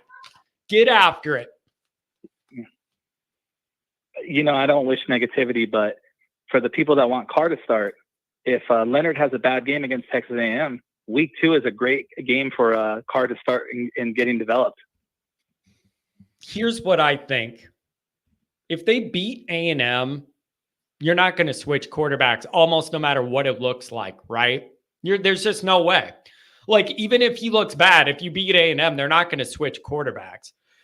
I think it's much more likely Leonard gets hurt at some point and you need to figure something else out. I'd put more money on that than anything else. Yeah, I can agree. I think Denbrock's going to have Leonard running. I just think he's going to limit the amount of runs he does. Yeah, and I think that's probably smart. Probably smart. You need to pick when he has an injury. When you got an injury history, you need to pick your spots of where you need the guy to run or not. I agree with that. The next week against Northern Illinois, I don't need him running at all. You don't need Riley Leonard to run the ball one time to beat Northern Illinois. And if you do, then I'm embarrassed. So pick your spots where you want that guy to get hit. You shouldn't need him to run against Northern at all. Pick your spots. I agree with you. Agreed. Well, I appreciate the time. I know you got other callers, so good hearing from you. Hey, thank you, man. Let's go for 1-0. Listen, I really appreciate the call. And here's the other thing, man. We need more people like you in Southern California wearing your Notre Dame gear, going to the game every other year when we rotate out there. Like, you have an outsized importance to represent us in that part of the country, man. Keep on rocking your Notre Dame stuff, brother. You know what? I'll send you a message I'll send you on Twitter. My license plate for California is Notre Dame. Like, my actual plates I pay every year to have Notre Dame license plates. There you go, man. They probably charge you extra just for doing it too, man. Keep representing us out there, man. Good job. I appreciate it. Have a good one. Have a good weekend. Take care. What a nice guy, Pat. What? I know, man. You never know where this is going to go, and now it's gone. I'm sorry, man. It's gone. Is Luke on the line? No. He's Commander Luke. What are you saying then? I don't know. He ain't on here. I got 815. Oh, he just deleted his comment. He just retracted his message. What was the message? About answering the big dog's call, and the big dog ain't even on the line. Dude, why would... Whatever. 815, What's going on, buddy? What's going down? Not much, man. How about you? I'm doing well, my friend. What do you make of everything? I know you've been on the line a while. You heard some of what we were talking about. I mean, what are your thoughts on the way this quarterback thing's going to work out? You have some of those offensive line concerns that I have? Let me know where you're at. So for starting off with quarterback, I think without a doubt in my mind, from what I saw in the spring game, 2025 comes down to Kenny Minchie or CJ Carr. And if I'm going based off of the performances in the spring game, CJ Carr is your for sure starter as of right now. Now we've got a long ways till then. I don't think Steve, if you look at the Denbrock offense, it's meant for a running quarterback that can move. And Steve doesn't fit that. I know we all love Steve. We all, Notre Dame fans, we love our Notre Dame guys, right? Guys that stick it out, don't leave. They wait their turn. But let's be honest. Steve does not fit what Marcus Freeman is building on the offensive side of the ball going forward. Yeah. Especially with the talent you're bringing in Deuce Knight. Do you think, so I think Steve's does the odd everybody man out know there, that? Yeah, go ahead. Does everybody know that? I don't even really feel I don't like think everybody knows that. I don't really feel like that's like a huge secret that both Kenny and CJ Carr and Deuce have a different high-end physical ceiling they could reach than Angeli. I never thought that was in doubt, but it's just that Angeli's been around the program and has played in games, started a game before, so they're more comfortable with him being the backup right now. But that doesn't mean to me that he's more talented or has a higher end than the other younger guys, right? Yeah, I mean, that's what I see. The thing with Minchie is I'll be honest with you, John. I like Minchie a lot. When he was coming out of high school and all the comps to Patrick Mahomes style of play, the play style he has where he's very mobile, can get it, throw it off platform. There were times in the spring game where I saw that from him. But there were also times in the spring game where I saw, hey, this guy just has not played. Yeah. There were 4 or 5 plays where you could tell he was staring down his first read and it wasn't there. And he freaked out. And especially when there was no running lanes for him to take off, you could tell he was freaking out and he forced it. And he's lucky that wasn't a real game, because if that was a real game, we're looking at probably 4 interceptions, 5 interceptions, if the DBs were actually trying to pick that off. So I liked what I saw, especially on that throw to Micah Gilbert. That was a beautiful throw while he was getting, absolutely cracked. But other than that, I mean, I thought he showed some good flashes, but I just don't think he's ready. He's a quarterback that needs, in-game reps to get better. But I think CJ Carr is the one guy in that room besides Riley Leonard. If you told me at A&M, besides Riley Leonard, take him out of the equation, who do I feel best about going out there and performing? I'd take CJ Carr. Yeah. I think he'd give us the best to win. Do you agree with me that they're done doing the transfer QB thing? Like after this is going to be the last run of that. Then we're going with the young guy, if it's Carr, whatever, and we're going to start building that. That's the way I think the staff wants it to go too. And I think I'm ready for it because the talent level is different. And I believe in what those younger guys could grow into. I believe in it. I want to see that. Yeah, we're done. I mean, we're done in the portal for quarterback. I think you have to. You don't really have a choice, especially now. Okay, if you had a guy like, I don't know, Steven Jelly coming in, right, in next year's class, not Deuce Knight, where it's kind of like, 3-star, maybe low 4-star quarterback recruit coming in, maybe I could see it because, maybe you want a Carr to sit another year, whatever.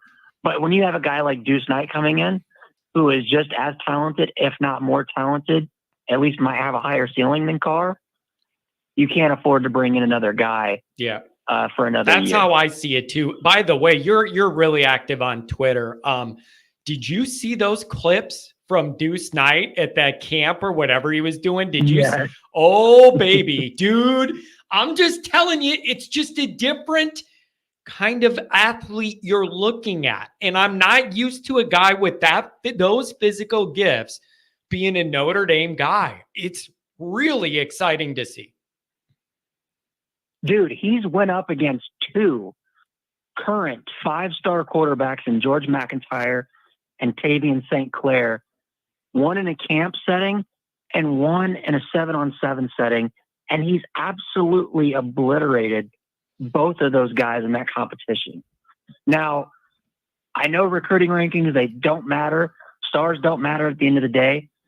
But, John, what the hell are we doing? Why is Deuce Knight not a 5-star? I don't know. Like, can we ask that question? All right, let me give you an answer.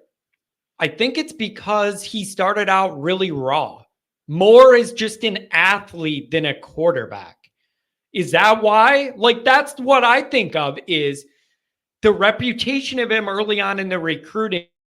Freak superior athlete, not a polished quarterback yet. And I think he's struggling to shed that reputation.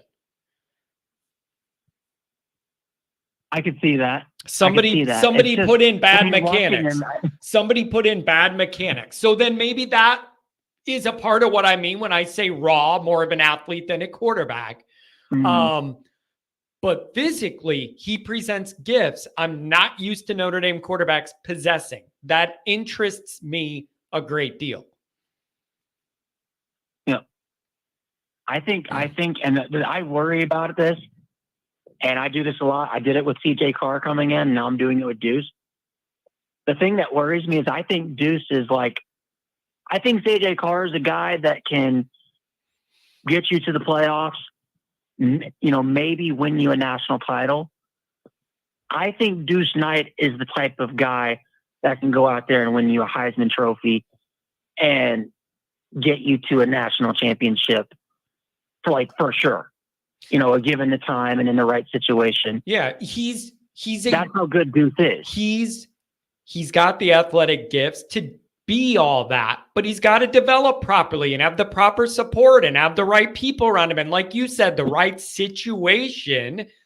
And yeah, I'm with you. And Donnie writes, I think they got the color for the shirt off John's mic. I was either thinking that or my shirt that looks like an off yellow too. I don't know what color they were trying to go with. Anyways, yeah, I don't know, man. He's a physical freak. And then if you end up down the road in a situation where you have a CJ Carr against a Deuce Knight for the starting job, that's the kind of quarterback competition I'm interested in. Sign me up for that. Yeah, I'm all for it. It's one of those things, though, where you get selfish and you're like, man, Deuce, I understand you probably want to start by your sophomore year, but if CJ Carr is killing it, we can't do that. Please stay one more year, and hopefully CJ goes to the NFL, and then it'll be your team. Yeah, that's my selfish hope, but I know that's not realistic. That is going to be really interesting. Hey, you cover a lot of recruiting stuff in a lot of detail. What do you think early summer is going to bring for Notre Dame? What's on your radar as we enter this next phase of the year? Dallas Golden, he just had, funny enough, the enemy over there on the fort just put in a prediction for him to land at Notre Dame.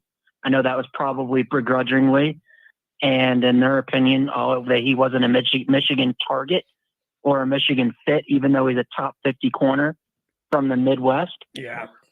Isn't it amazing, man? Isn't it amazing how they're all into all these guys, and then once they have Notre Dame interest or their Notre Dame leans or they commit, then all of a sudden they're all like, "We didn't like him anyway. That guy sucks. We were cooling off on him a long time ago." Bullshit. You weren't cooling off on nothing until they liked Notre Dame, and then your boy EJ just switched the narrative on you real quick. That's what happens. Yeah, and my bad, I misspoke. Yeah, we're talking about Mark Zachary, by the way, not Dallas Golden. Although I do think Dallas Golden ends up picking Notre Dame as well. But yeah, Mark Zachary is a guy I think is going to be on commit watch. sometime this summer. I think it's just a matter of time. His top 4 is Michigan, Cincinnati, and Florida. I don't really think those other 3 teams are a true threat right now. But yeah, I don't know if you saw my tweet about TJ Carr in the spring game, but I had Michigan fans in the mentions talking about, if he was really that good, he'd be playing at Michigan right now. Yeah. And I'm like, and they're like, we didn't want him. Harbaugh purposely didn't invite him to the recruiting cookout because he wasn't a target. I'm like, yeah, the number 1 quarterback in your state, the number 1 player in your state, and a top 5 quarterback in the nation, and you don't bring him to a recruiting cookout. Either that's terrible recruiting, yeah, or you're lying. Yeah. Yeah. Yeah. It's But yeah, that's go ahead. No, go ahead. I was just gonna say, but yeah, those 2 guys, edge seems like a very big concern right now. 2 guys that we were in Shanklin and Ikenegbon. Ikenegbon committed to Georgia. Shanklin seems like he's trending elsewhere for other reasons. But that seems like a big worry right now, especially with Botello in his last year. Junior Tua Halamaka not looking like he's comfortable in that edge position, and he's only got 2 more years of eligibility left. It looks like Notre Dame's probably going to have to put all their cards on Bubakor or Iori, or at least go to the portal the next couple of years for edge if they can't get a good edge product this year. But overall, I mean, this class is pretty much done, kind of like last year. It's been kind of boring because our class is pretty much done. But yeah, I mean, other than that, recruiting's pretty quiet right now. Yeah. So I don't know. Usually there's a couple times in the summer where it pops a little bit and then it dies back down. So we'll see. Anything else, my friend? Thanks for giving me a call, man. Yeah, I'm a big Broncos fan, and we got Audric, so I'm pretty hyped up about that, man. The baby bus is there you go. Has arrived in Denver, Colorado. There you go. How do you end up a Broncos fan when you're in the Illinois suburbs here? How in the hell does that happen? John Elway or what? So actually, I grew up in a family full of Bears fans, and so I was always a college football fan first. When I was about 10 years old, it was when Tim Tebow had the whole Tebow Mania season, and we're all sitting on the couch watching the Bears-Broncos game, and that was the start of Tebow Mania. I don't know if you remember that game, but he came back and led the Broncos back in that game to beat the Bears, and I was like, you know what? Just to be different, I'm gonna be a Broncos fan. Yeah, I'm gonna do that. Just piss my family off. And you know what else? You know what else too? I'm ignoring the part when you said you were 10. You said you were 10. It's just making me feel old, man. Hey, thanks for giving me a call. I really appreciate it, man. Have a good weekend. Yeah, you too, man. Take care. Oh man. All right, Pat. I need a break. I'm gonna pull somebody up and you can talk to him. I'll be back in 1 minute. Whoa. Who are you pulling up? It's not him. Okay. No, it's not him. I'm not gonna miss that. Okay. He could come up next. Commander, you're at 219. You'll come up after this one. So Pat, start this one out. I'm gonna go take a leak. I'll be right back. All right. Who do we got? We got 574s giving you some more. That's who we got. Patrick, what's up, man? How you doing? Good, man. How are you? Oh, I can't complain. What do you want to talk about? Oh, we could talk about anything. How about the Always Irish tailgate? That was a pretty good time, wasn't it? Yeah, that was a fantastic time. All those girls, they got along so well. It was so cute to watch them all cuddling up in the stadium, staying warm together. They did. They did. Yeah, it cost me about it cost me like 4 hot chocolates and 3 buckets of popcorn. But yeah, they had a good time. Yeah, thanks. You guys had to go buy them hot chocolate and popcorn, and then of course my daughter asked for the same thing, so I had to go buy her some too. Well, wasn't your wife looking for you? She's like, where'd he go? Where'd he go? Who knows? She's about a half a barrel of Fireball in at that point. You know, Phil, the funny thing is I told her, I said, "Oh, where'd he go? I think I saw him walking away with a very good looking, we'll say a very good looking blonde for the sake of the show." And she goes, "Oh, okay. So what are you guys up to?" That whole day was so much fun, though. No, it's a good time. It's good to see all the girls play together. But hey, yeah, let me know about that Purdue if we're going to do something down there. I got my tickets this week, so I'll be having the person that I normally tailgate with at Notre Dame for most of the home games up there. I think him and his girlfriend and some other people that we tailgate with, we're going to be all going down to Purdue. So if we could, hook something up with you, me, Adam, or whatever, just we'll keep in touch or whatever. Yeah. So Adam and I already talked about Purdue. So my niece actually goes to Purdue. She'll be a junior next year, I think. So my brother's got access to some tickets. So we're gonna go down and we're gonna get an Always Irish flag from John, and we're gonna take the Always Irish tailgate on the road to a Purdue game. Okay. All right. Yeah, that sounds like a good time. Hey, 574. Sorry I left you there for a minute. Welcome to the show. Oh, thanks, John. Welcome back to the show. Hey, glad to be here. What did I miss? What'd you guys cover here? Oh, you're going to Purdue? Is that what it is? Yeah. Oh, yeah. We were just kind of going over the Always Irish tailgate a little bit. And then, yeah, some of us are heading down to Purdue.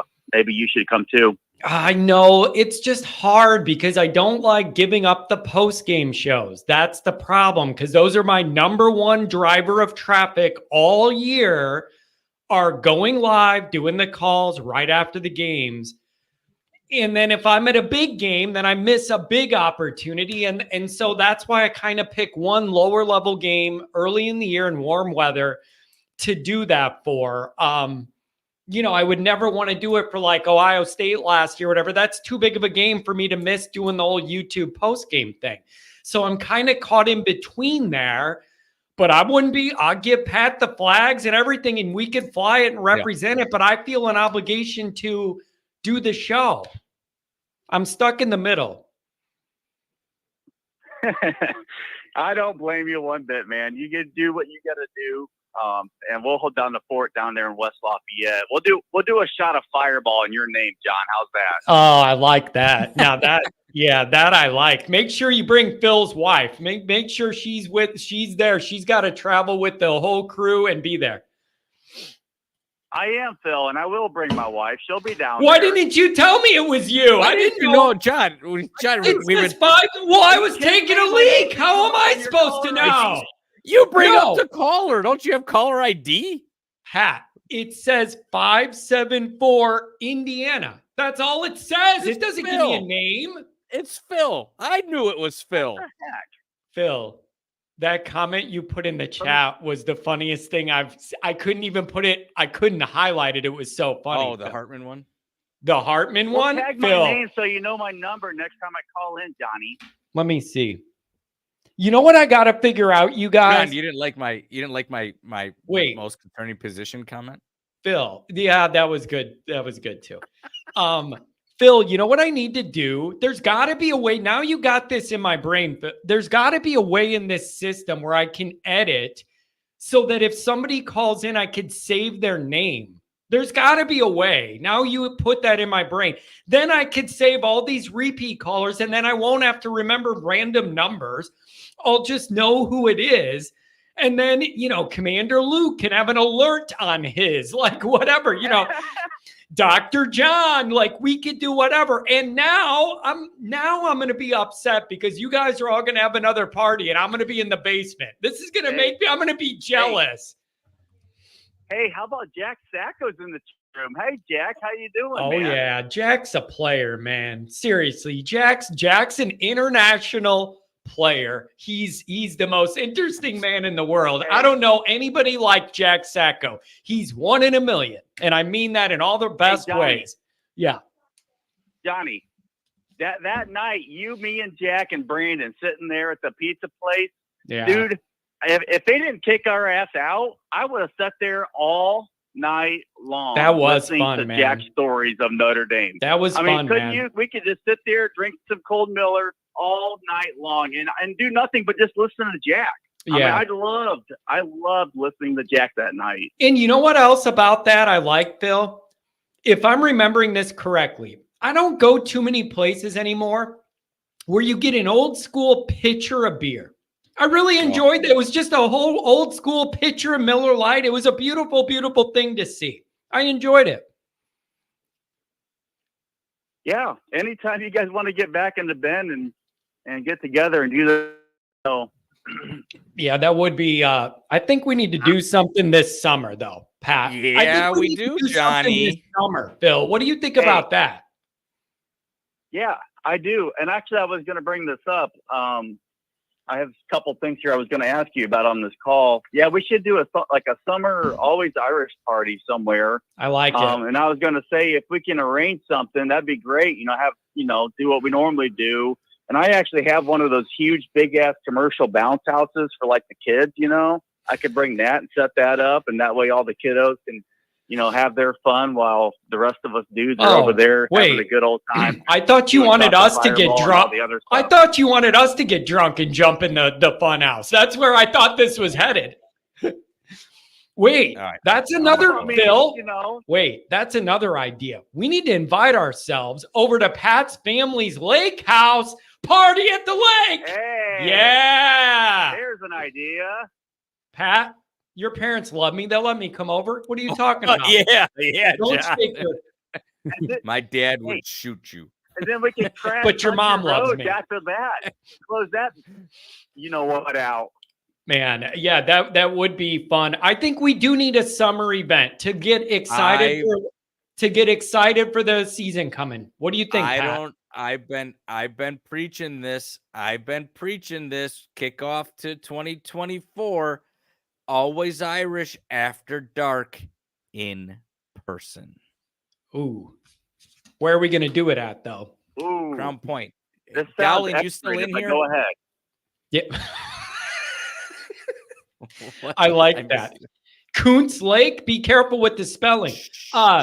Yeah, I think that would be I think we need to do something like that, man. You got that part of the summer where it's like we're not to camp yet and everybody's getting like wound real tight. I think we all need a night out together. I agree with you. I think that's what we need to do. And then we'll make sure Jack's there to make sure we're all on our best behavior. That's what we need to do. Yeah, it could be like the father figure that like keeps us all in line.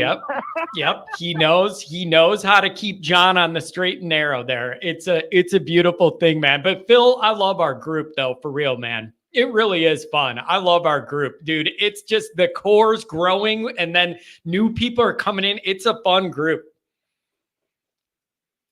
It really is. I have so much fun with all you guys. I mean, the whole group, and it's fun to watch it grow and get bigger and bigger. And then, every time we get together, just the memories we come out of it. It's always something new. Every tailgate, if something happens and then we just bring it up throughout the year in the chat room or on calls or whatever. And it's, it really is funny, man. It's cool. And, man, everybody tell that when I talk to new people in the group and I just, they come up and I say, what's up? They all say, dude, this is just, I feel welcome here. I feel at home here. Everybody's nice here. That's exactly what I want, man. Like that's the vibe that I want is everybody feels welcome and you just come have a beer and enjoy Notre Dame land. That's what this is all about.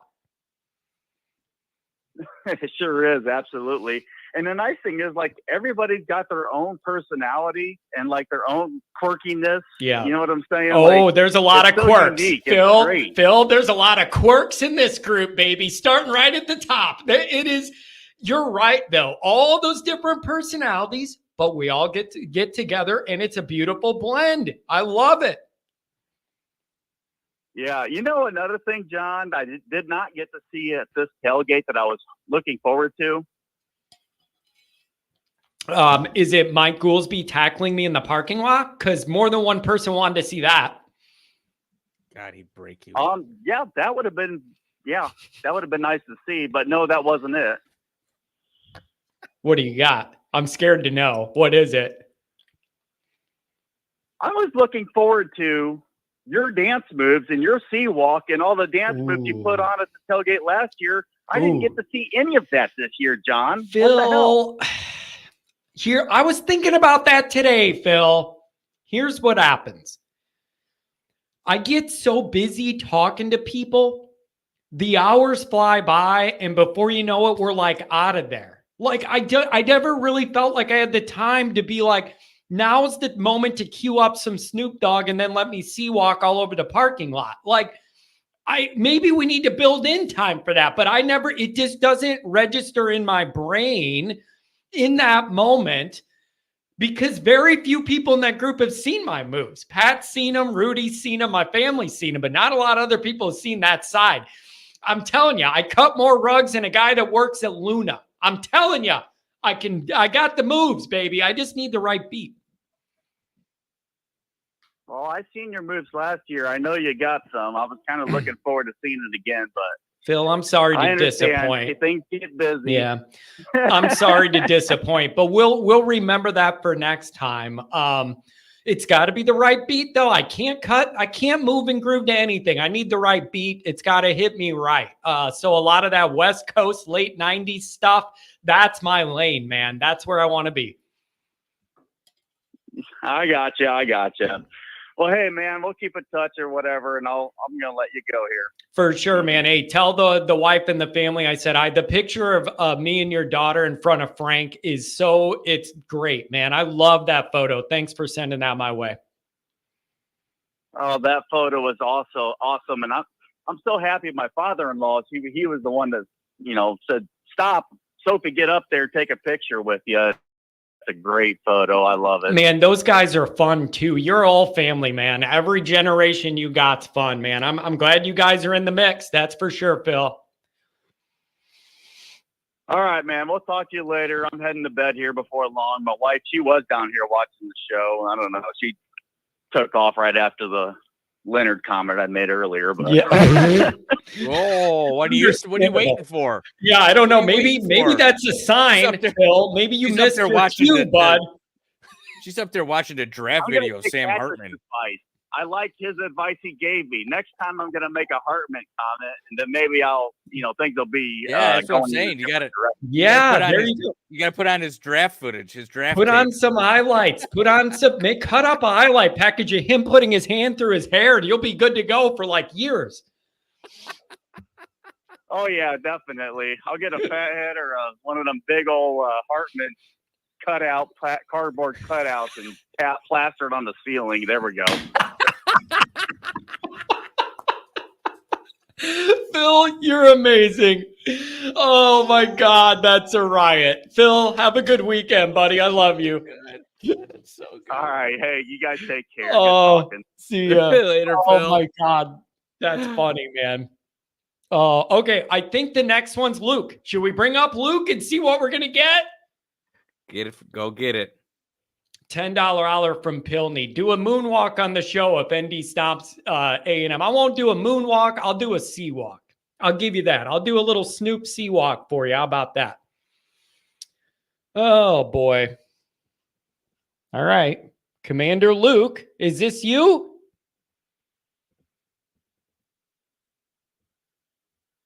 Oh, come on. Luke!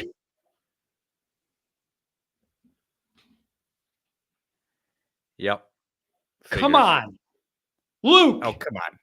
You're up.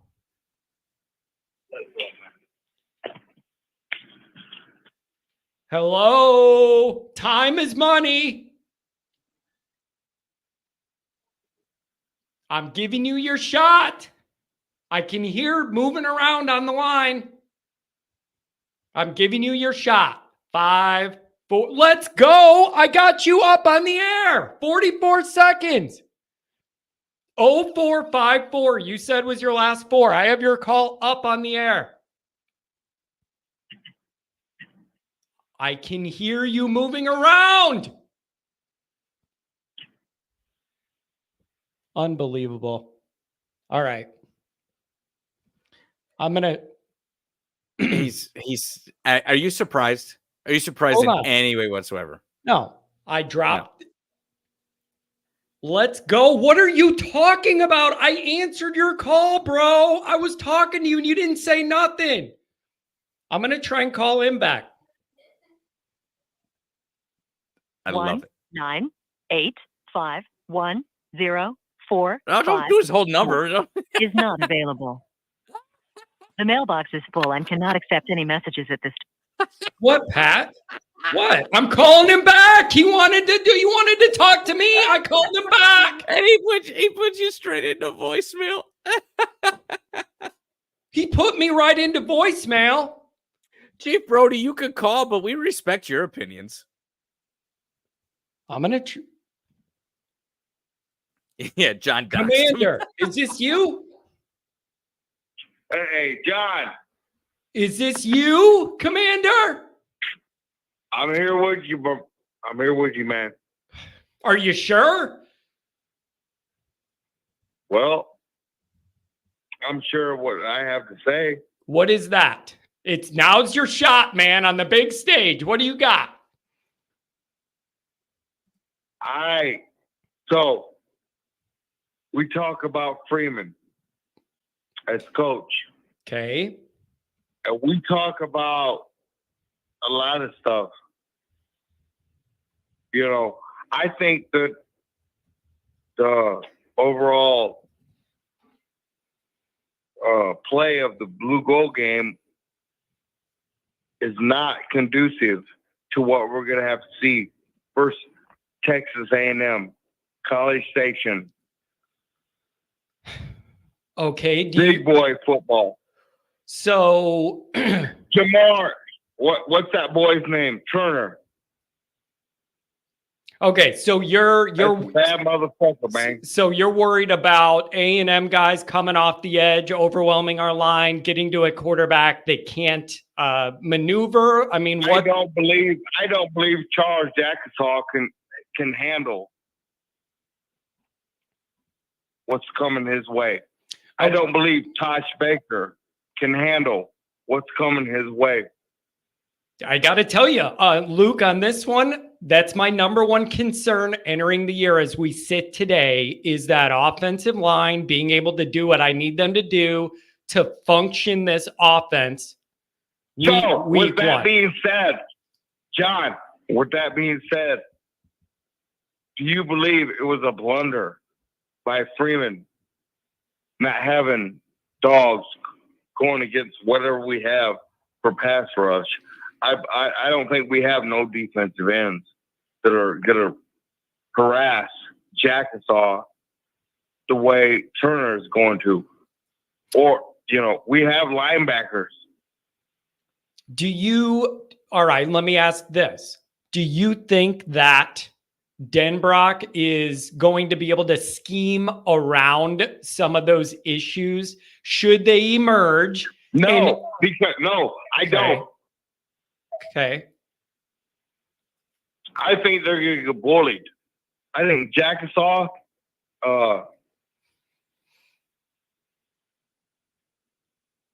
bowl season last time. Yeah. Who was the least rated player of bowl season? Okay. Out of all college football, it was Jackasaw. Yeah, and you know what else too, man? I don't think there's got ran over. There's not really another good option. Like that's the other problem. People have been asking, if not him, who? Because I understand he struggled. Why, as a head coach, would you not put best on best? You mean in the blue and gold game, not having like all the number ones and all the number ones? Is that what you're referencing? The split squads? Yes. Glorified practice. I think the reason why they didn't do that is the staff's seen the ones versus the ones, all those other practice sessions. We didn't see them. And then they did their actual. 14 practices preceded this one that nobody saw. Luke, the Saturday before the blue and gold game was their real scrimmage where they did one-on-ones and did like a 90-something play scrimmage game. We didn't get to see it. The staff would say that's when they do their ones on their ones, and then they give us the goofy format for blue and gold. But it does make it very, very hard to gauge much when you have those split teams. I mean, I agree with you. It's hard to tell what's going on. Well, I think that it's some kind of conspiracy. What's the Leonard? Ooh, this is juicy. Give me this conspiracy. What is it? I'm interested. I believe Freeman protected him. In what way? Not having him play. But how would that help anything? That's not a conspiracy. He did that because he had ankle surgery. But what would be the advantage to doing that when you want to run him out there against A&M? Like, aren't you working against yourself by not getting him reps if he could get them? What would be the angle? What would be the purpose?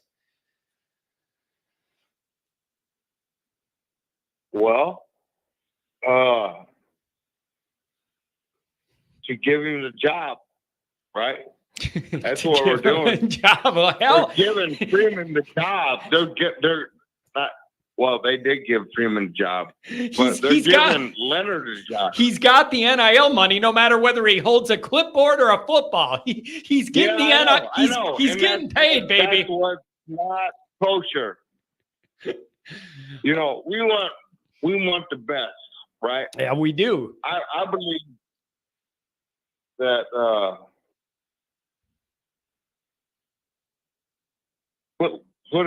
put the freshman out there, man. Oh, baby. I think it's more likely you'll see him next year. I think there's a good chance CJ Carr starts next year. And fucked up listen, man, I drop it. But if Leonard goes out there and F's up the first quarter and throws a pick or something, or he's not, on lit, then bring in the freshman, right? Show some balls. Let me ask you this, John. Do you respect Freeman more if he goes 9-3 with Leonard, or do you respect him more if he puts the young boy in there and goes 9-3? Obviously, if those were the scenarios, I would say play the young guy. Because if I know I'm going to get the same result, at least if you play the young guy, you're getting development. And there's a future. It's not one and done like it was with Hartman, and then he's gone. If that was the case, then you play the young guy, because at least there's developmental value there.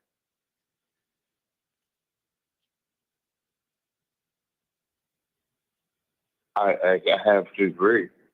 Well, there you go. Then we're on the same side. So what worries you most about this team, man? So you will respect Freeman more. Yeah, yes. But the issue is you needed to make that decision before you paid Riley Leonard almost $1 million to come in here. Like, that decision's already been made. It's down the road. But what would you respect? Here's one thing, man. John, when you look at these coaches, man, that are the real deal. Yeah. What is one thing that they have that Freeman don't have? You tell me. You got all the answers. Courage. Interesting. In what way? You think he's afraid to roll the dice on some things? Yeah. Interesting. I think he's scared. I think he's scared to, we've seen it. We heard it last year. I see it. Here's the... No, this year with Denbrock, I don't know how it's going to go. Yeah. I don't know if Denbrock is going to be like, hey, I'm the elder statesman. and What's I'm calling okay? the shot. Let me ask you this: what's it going to take for you to believe? What's it going to take this year for you to turn a corner where you're not trolling me 4 times a week? What would it take for you to gain faith and trust in Marcus Freeman? Most of your stuff, you Taking A&M's at week 1. Okay, that's fair. That's fair. I mean, it's getting to be that moment. You think I'm going to do is defend the guy. He's got to win week 1, man. It's going to be a problem if he doesn't. I agree with you on that. I agree with you on that one. I'm not going to fight you on what a big moment that is for the program and for Marcus individually. It's a big deal. It's time to turn the corner and win these games. I'm with you. I agree. It's gonna be hot. Yes, it is. Texas is very hot in late August. It's going to be hot. Hey, I'll say this: the greatest game something I've never seen before is Travis Hunter last year, week 1, Colorado, Texas, CCU. Yeah, he played both ways. Yeah, it's really athletic player. I've never seen anything like that, John. Yeah, and we're gonna need some players like that. Now, we need some bad boys. I'm with you on that. I'm with you on that because if you look at the last Notre Dame teams that had a chance to really, really make some national noise, they had some bad boys on it. You don't get over the hump with all choir boys. You need a little edge. I'm with you on that. And I believe that the approach we took, the Irish, led by Freeman, took to the blue gold game was the wrong one. What did you want him to do? They weren't playing one-on-one. They weren't playing best on best. We already covered that. They didn't want to. They did that the week before. We don't need to see it. They saw what they wanted to see. Why would you not? Maybe just for competitive balance, you wanted to spread out the teams in that weird scoring system. I don't know. It would have made it a lot easier for me to decipher where things stood. I'm with you on that. But as far as not being able to see these guys together, the staff did. It doesn't matter that me and you and Pat didn't. The staff did. Blunder. I don't know. If they feel that's the format they wanted, and they were comfortable enough that they've seen the one-on-ones enough that they didn't need it. So that's their decision. It isn't about my comfort. Do you believe Leonard could have played in that game? What does it matter?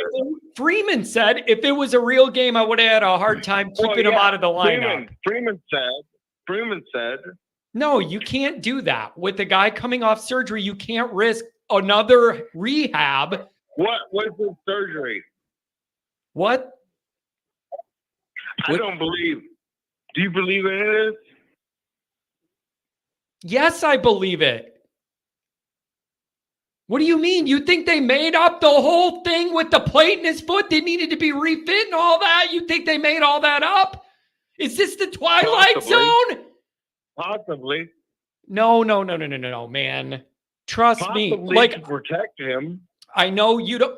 The last thing that protects him is him being here and not being able to practice at all, and then you drop him in against A&M. That's the worst thing that could happen. They want to avoid that. I don't feel good about A&M. Well, that's understandable, but that doesn't mean they made up his surgery. I know the whole story. I know the whole story behind it. And I feel good about the defense. There you go. Now we're coming around. Now we're coming around. You're getting to the positive stuff, Commander. Give me the positives here. Xavier Watts. There you go. Xavier Watts. All right. What do you think about KVA? You got something good to say about him, don't you? Look at that hair. KVA, we'll see. Hey, I got to ask. We shall see. What are you drinking tonight? We shall see. Or maybe I should ask, what are you not drinking tonight? What are you drinking? I don't drink, John. If you don't drink, then I'm even more concerned than I would be if you told me you did. I only will drink when Pat. So wait, it's Pat's fault? We're blaming Powder comes down to Walkerton. Oh God. You and Pat can go ahead and go out and do you guys. I'm at Kuntz Lake all the time.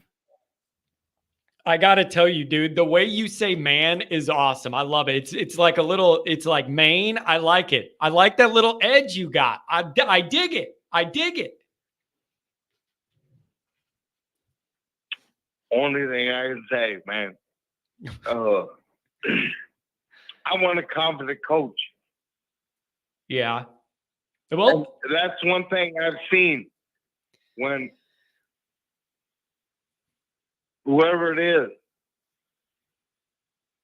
confidence in winners. Yeah, it's I feel like Freeman's still finding his way and he's gonna round into form. And if we have a good year, he's not that. Look, you can look back at Kelly, Lou Holtz, those guys were successful. Or you can look back at yeah. You can look back at the other guy, what's his name? Ty. Stanford. Ty. Those guys, they didn't speak like they were, bought it. And yeah. Freeman doesn't either. Freeman's not a confident coach.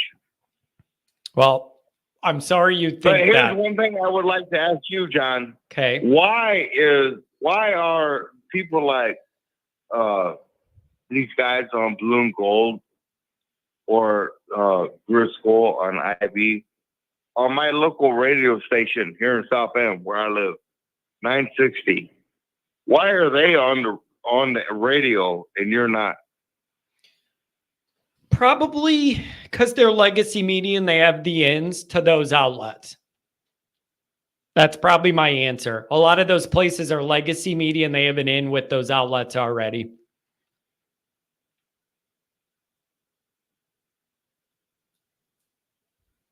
Well, I'm not getting down with that. I don't. Go down to 960 and say, I want Always Irish, damn it. Go tell them. They'll listen to you. Yeah. Tell them you're the commander. You're the commander and you're the demander. Put him on the air. Tell them. Well, I put the middle finger in my face. Yeah. No, they won't. Anything else you got, Luke? Thanks for calling today, man. Go Irish. Go Irish, man. Enjoy the rest of your weekend, Commander. Thank you very much for the phone call and your engagement. You too. Thanks. Take care. Well, you never know what you're going to get, Pat. You never know. I don't know. I don't know. Listen. I thought he was going to light me up. Like he was talking like I'm going to rip you up. And I wish he was fully tied together so we could have debated, but he was a little drinky. I will say this about Luke. I now believe he is truly a Notre Dame fan and not just a troll. We'll leave it at that. Yeah. Hey man, whatever. But I thought he was going to light me up. He told me, I'm going to deliver the truth or whatever. It's just, this is live radio. I don't have 46 seconds between each verse. Okay. But I'm glad that he called. Oh boy. Yes, I am wow. too. Man, telling you what, except I got a little beef with him. He's local to South Bend. I didn't see him at the tailgate unless he was blending in and didn't want anybody to know. Well, he listens to South Bend radio. From what he's told me in the past, he's in Walkerton. He is just north of where my parents are. Gotcha. Okay. Man, So I mean, because he knows the bar I go to in Walkerton, Country Roads.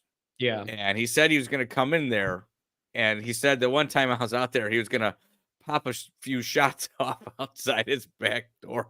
That sounds dangerous. That didn't happen though. That sounds dangerous. But he's definitely a Notre Dame fan now. Nobody would be willing to sit here through every one of my streams and be miserable about Notre Dame forever.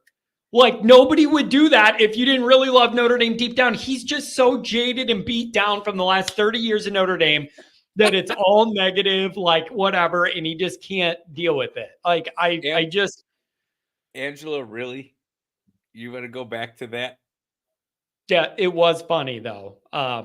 Yeah, it was funny. I mean, they were all they all ended up with those name tags, and it said "Banned Luke, account number 3, Yeah. Commander Luke, Uncle Luke, Uncle Luke's cousin." Everybody was a different version of Uncle Luke, blocked out from the tailgate. It was pretty funny. Hey, I got to give credit to Pilney here. Pilney's been blowing you up. Pilney, you've been donating all night, like $10 hollers, one after the next. I got to tell you, it means the world to me, man. I really appreciate it. And so that's going to be the calls for tonight there. We went over 2 hours. We're going to wrap it up with Commander Luke there. Finish on the primo. Nikki Dean, it's good to have you back in here. Sally Seashells, what's going on? Pilney, did you hit a scratch off earlier today and you're feeling generous? There's another one. I know. I appreciate it, Pilney, man. Luke is channeling the fan fallout from having 10 men on the field in the biggest game of 10 years for Notre Dame. You know what I got to tell you, Pilney? That was in my mind during that call. Everybody's struggling after the Ohio State game, calling, and a lot of people drank a lot. And my favorite was Rodney.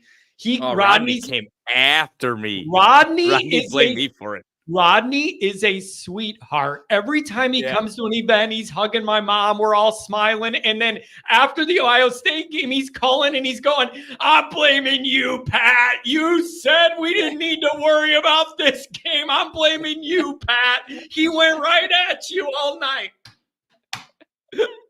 It was great. It was fantastic. Oh my God, that was awesome. All right, here it is. Always Irish Senior says, "Up for a summer party. Let's do it." So we got the Always Irish Seniors involved now. We got to just figure out the details. We just got to figure out the details. I think there's a real estate agent in Crown Point, Indiana, who would be a great sponsor for an Always Irish remote live in person, Always Irish After Dark. I think that's brilliant. And I think we know all the people we need to pull that together too. Yeah, I think we're on to something here. I like how Phil says Tiffany and Adam's in here and he's not saying anything. Yeah. Notice how he didn't say anything. Yeah, Adam didn't say shit. Oh, Pat, look who's in the chat tonight. Look at that. I see him. Yeah, that's PJ. Hey, me and Pat would love to hang out with you, but it ain't going to be at a Sox game, buddy. We're not doing that. Yeah. I don't have it in me. Not this year. We're not doing it. Victim of drunk or stroke. Yeah, well, it was a long night. One of the worst I've ever had. Pat, you got anything else? This was a fun way to get back into the Saturday routine, man. I had a great time, man. We had full call banks. We had donations out the wazoo. You never know what you're going to get. I had a great time. I mean, Pilney just paid for daycare for like the next couple months. No kidding. I really appreciate it. No, I got nuts, and it was good to be back on with you. This was fun. I apologize to everyone for making Lauren leave so I could sit in. Maybe John will do a show with just Lauren next time. Yeah. Yeah, it was an enjoyable little break. I think everybody enjoyed it. And when you were gone, I asked her, I'm like, "What do you think about that call?" And she was like, "Yeah, I mean, I agree with that. Why not?" You know, like she was playing right into it. It was great. Uh-oh, look at this. Adam's going to pull out the boat. Boats and hoes. I mean, hey, we're gonna do that. Rudy, you're gonna have to rewind. Lauren did about 10 minutes on the show. Yep, she was carrying the weight of the show, man. But listen, I want to thank everybody. Blue and Gold was awesome. Everybody that came, we had a great time. Everybody's welcome again. All the donations, all the calls, all the chats. I really appreciate it, man. She's much more pleasant to look at. That ain't even close. Like we don't. I mean, it's a true story. It's actually a compliment to you, Pat, that everybody thinks your wife's good looking. That ain't even really an insult. That's a compliment. I have no good. Hey, I agree. You guys should see her naked. It's pretty fantastic. You won't. Yeah, are you offering? That's the next thing in the chat. No, you won't. That's mine. It's me only. Oh my God. All right, everybody, thank you. This was fun. It's great to be back on the Saturday Night Live. You never know what you're going to get. Thanks to everybody who participated. Jack Sacco stopped in, everybody. Nikki Dean, Kent. Oh boy. Love you all. Have a good night. Yeah. Hey, Johnny, real quick. The Midwest is getting hit with some storms. Oklahoma, or something like I thought I read like 90 tornadoes yesterday. So anybody in the path of those storms, please stay safe. God bless you. And I know. I know they skipped around Goolsby in Nebraska. There was big tornadoes there bouncing all around his area today. I checked in with him and he made it. Any final thing, any word on Brennan Vernon? I actually do have a word on Brennan Vernon. Ran into his dad at the tailgate. He popped in, came by just to check, say, John, nice party. He's going through the physical transition of where they want him to be on the outside, thin up, then move inside, gain weight, then go back outside and thin up, then go back inside and gain weight. And now they're moving him back inside. That's like a 40-pound change in body type, and you got to relearn a whole different set of everything. So my understanding is he's trying to get physically where they need him to be to move back from the outside into the inside. And that's a little bit of a physical challenge, but he's trying to be able to bulk up to the size they need to be able to anchor inside. So, still on a positive mindset and everything, but it has been a little bit of a challenge to be the guy willing to play wherever they need you. And then you have to adapt your body type. And then it changed again based on other personnel situations. So moving back inside and having to put on that weight and learn a bunch of stuff. It's a challenge for a young guy, but he's getting there. So that is where we're at on that one. But spirits are still high. Loves being in Notre Dame and trying to get all set up there. So, but good question. And it happens to be that I do have information on that. All right, everybody, stay safe from the storms and Uncle Luke's wine cellar. We'll see you next week. Jesus.